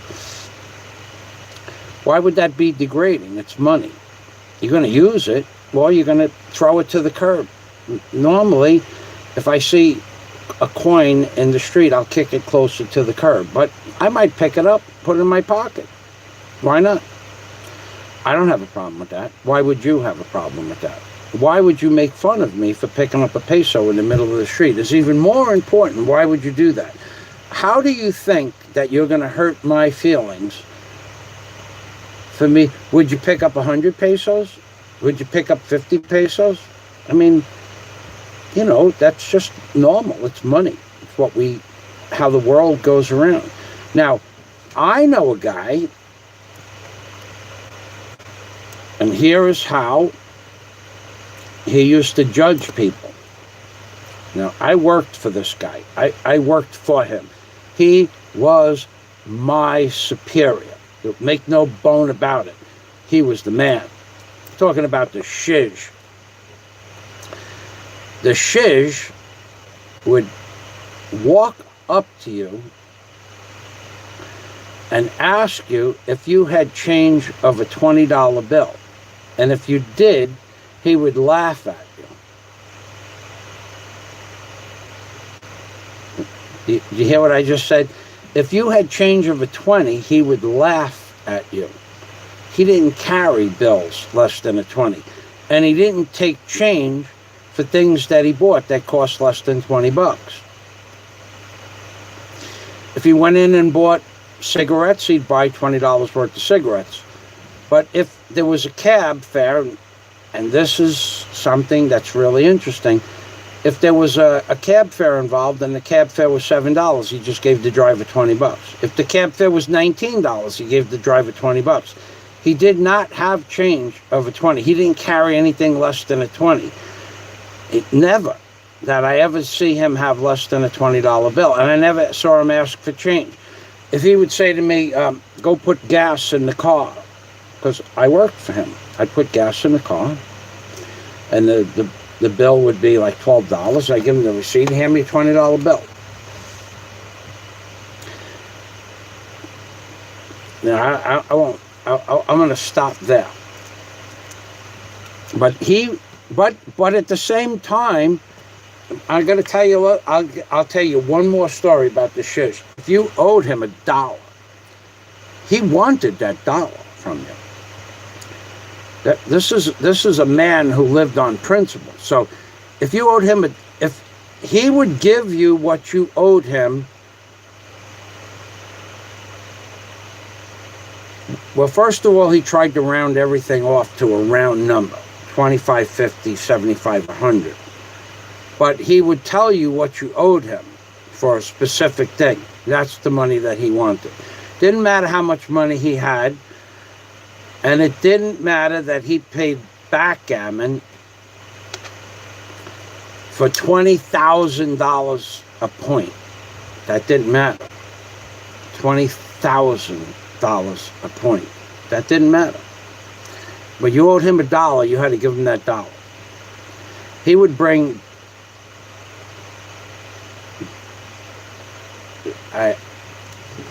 when I just said is true. Figure it out for yourself.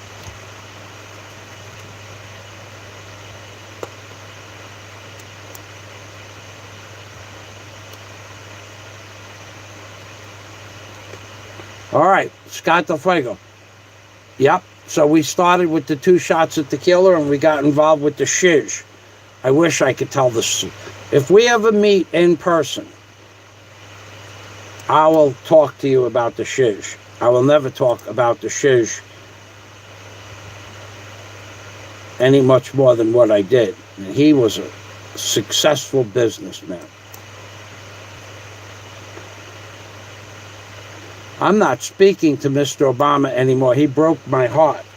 Do you have any stainless steel egg-shaped balls, such as a famous blogger has? Are you talking about like Easter eggs? Those, the ones that come in the tin foil? Or aluminum foil Easter eggs? No, I don't have... No, I only have the military grade stainless steel nuts, Warren. But I'd be happy to look for, I don't think I've ever seen the ones you're talking about. I don't think they have them here in the Philippines. I'll look. Warren says, I love the A10 Warthog. Yeah, baby. I thought alcohol is legal in the Philippines. Yeah, that's where I was going. What the hell was I thinking? Alcohol, by the way, this shit here that comes in this bottle, it's legal to drink this. Now, I won't say how many bottles of rum are consumed in the Philippines in a given day within 30 feet of my house. I won't say that. I won't say how many bottles are consumed within 100 feet of my house. I won't say that. But I will tell you that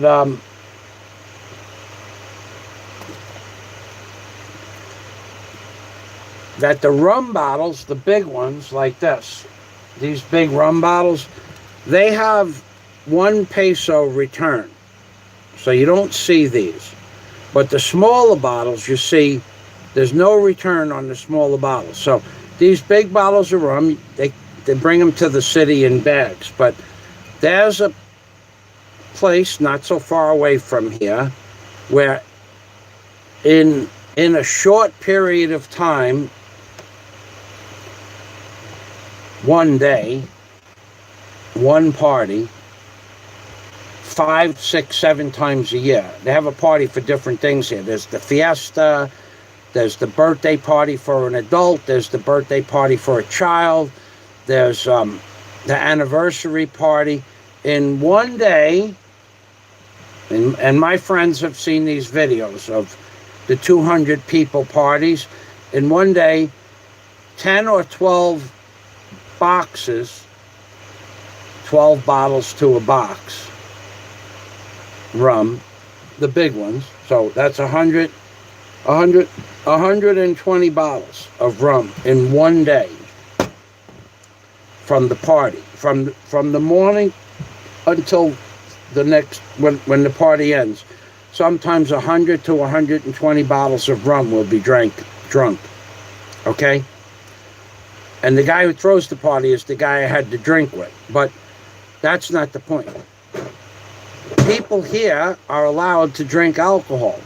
So what Warren is saying, I heard that alcohol is legal in the Philippines, but a blogger keeps insinuating it's wrong for you to have a nip.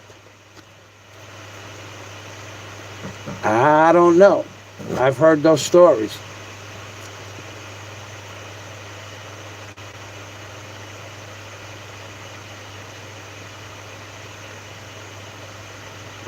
Roy, okay, thank you, Warren, for, yeah, I've heard, and that is really a nip. I mean, I never was much of a drinker,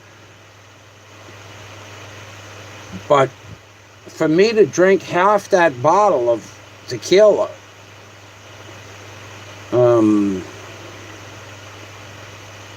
not a lot happens. I get tired.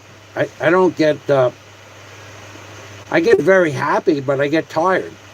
Just not, it wouldn't be, it's not, it doesn't change my attitude. If anything, it causes me to fall asleep. Anyway, Blue Rose says, Roy G. Biv is an acronym, RGB, is an acronym for the sequence of views commonly described of making up a rainbow.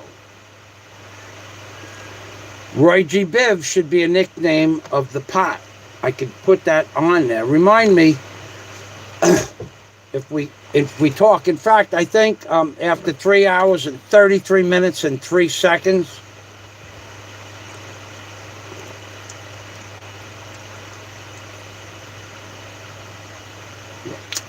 I think I'll end this live stream so Scott can go to sleep. Warren, would you like me? Okay, the Grand Negus. Okay, all right. Okay, all right. We're gonna go back to the rules. Rule number 1 by the Grand Negus. Okay. Remember, there are 900 major rules and 10,000 optional rules. Then there are the 47 rules of Super Chat on Demand, which I didn't touch on today. And then there are the 347 major and minor rules according to the Negus. So what we're going to do is, as soon as I'm done talking to the Grand Negus and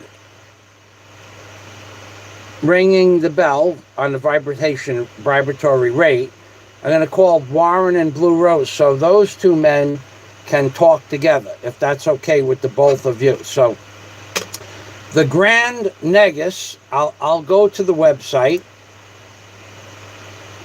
and I'll show you the website and rule number 1. Although, okay, there we go. We have, well, we have Grand Negus. Grand Negus.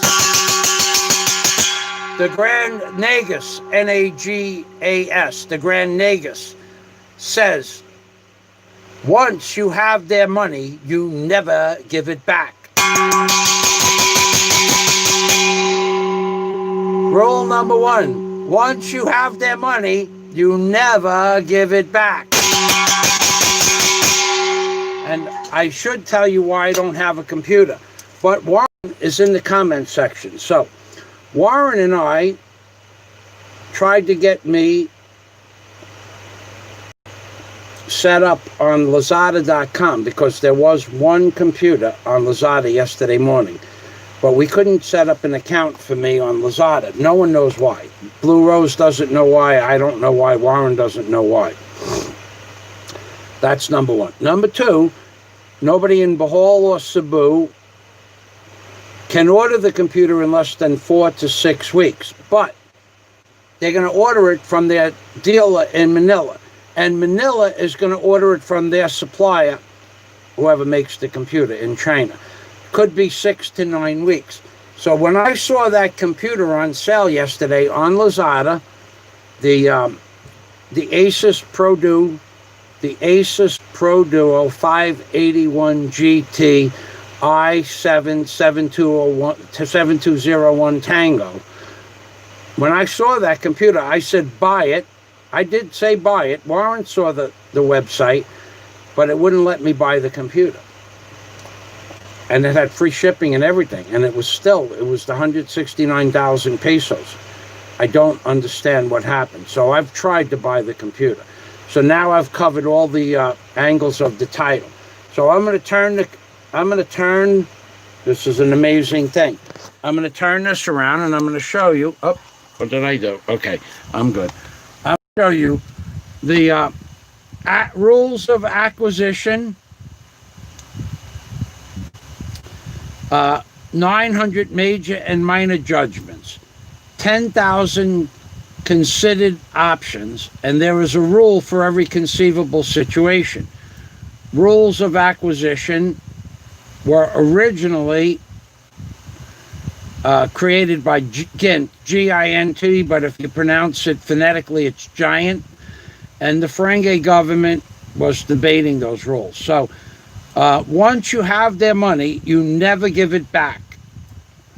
The Grand Nagus said that in the upload of Star Trek Deep Space Nine called Heart of Soul. Rule number 2, never spend more for an acquisition than you have to. The Marquee is the name of the video it appeared in. Never allow family to stand in the way of opportunity. Keep your ears open. Opportunity plus instinct equals profit. Greed is eternal. A deal is a deal. A contract is a contract, but only between the number 2s or the Ferengi. A Ferengi without profit is no Ferengi at all. Never place friendship above profit. A wise man can hear profit in the wind. Nothing is more important than your health except your money. Never make fun of a Ferengi's mother. It never hurts to suck up to the boss. War is good for business. Peace is good for business. Expand or die. Don't trust a man wearing a better suit than your own. The bigger the smile, the sharper the knife. Good customers are as rare as latinum. Treasure them. Free advice is seldom cheap. The riskier the road, the greater the profit. Knowledge equals profit.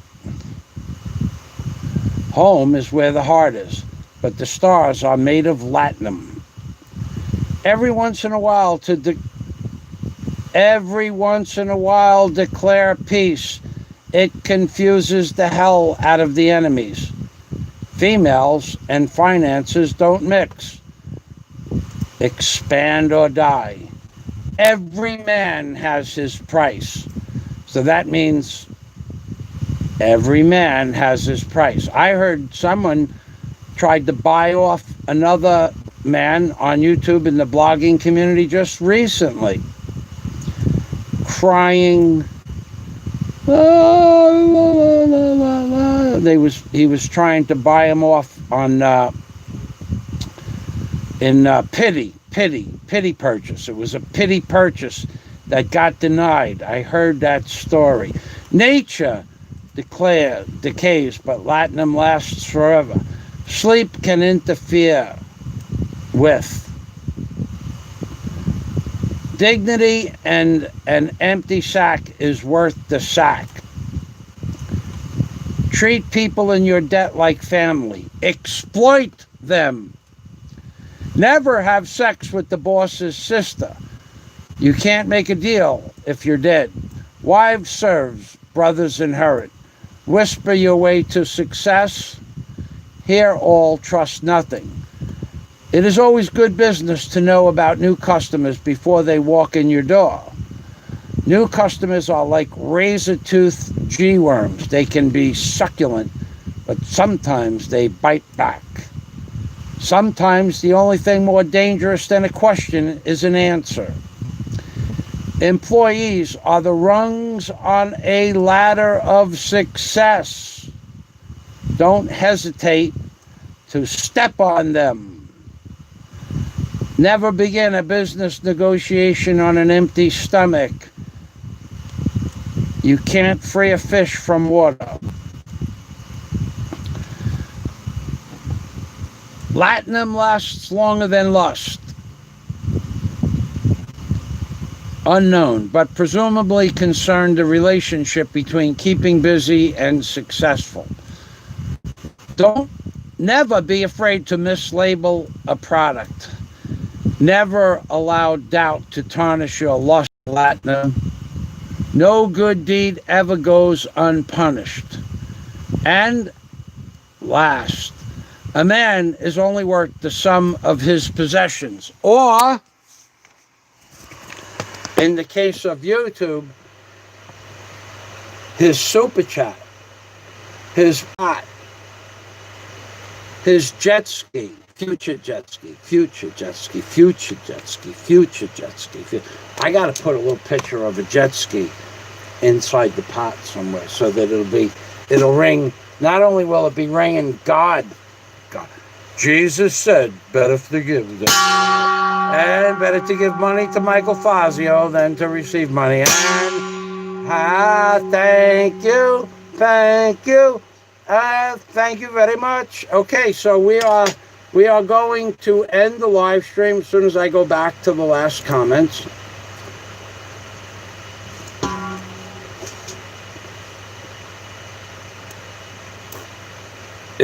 It was a good deal. I couldn't add it. We tried adding it to the cart.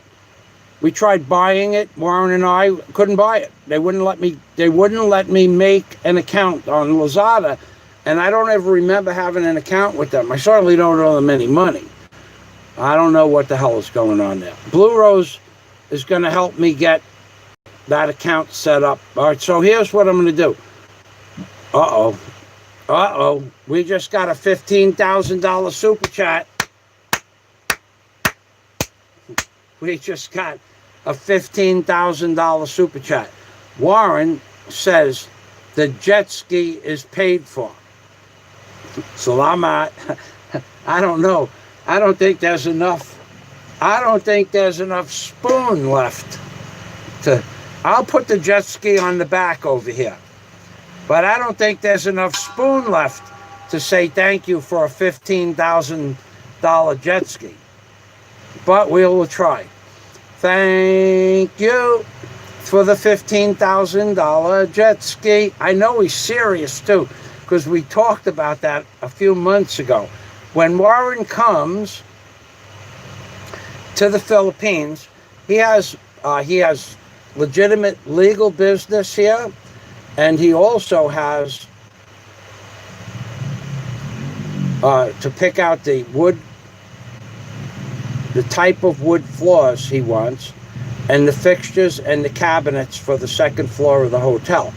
So we talked about a jet ski, and we also talked about an ultralight. Probably the one we're going to go for. As soon as I sell the house in America, with or without Warren, I'm going to finish that hotel. And I am buying a jet ski and a Kruger, K-R-U-C-K-E-R, Kruger Signet 3 with a 100-horse Rotax engine on it. Now, that does have a maximum capacity of 500 pounds. So both Warren and I we won't be able to fly in that bad boy together. It won't get off the ground. But that's the nice aircraft. But Warren will be able to fly it by himself with a nice young Filipina, and I will be able to do it too. Same thing, baby. So maybe I'll even be dating the Iron Maiden if that works out well. Thank you for the jet ski. Thank you very much for the Sea-Doo jet ski. Thank you, thank you, thank you for the $15,000 jet ski.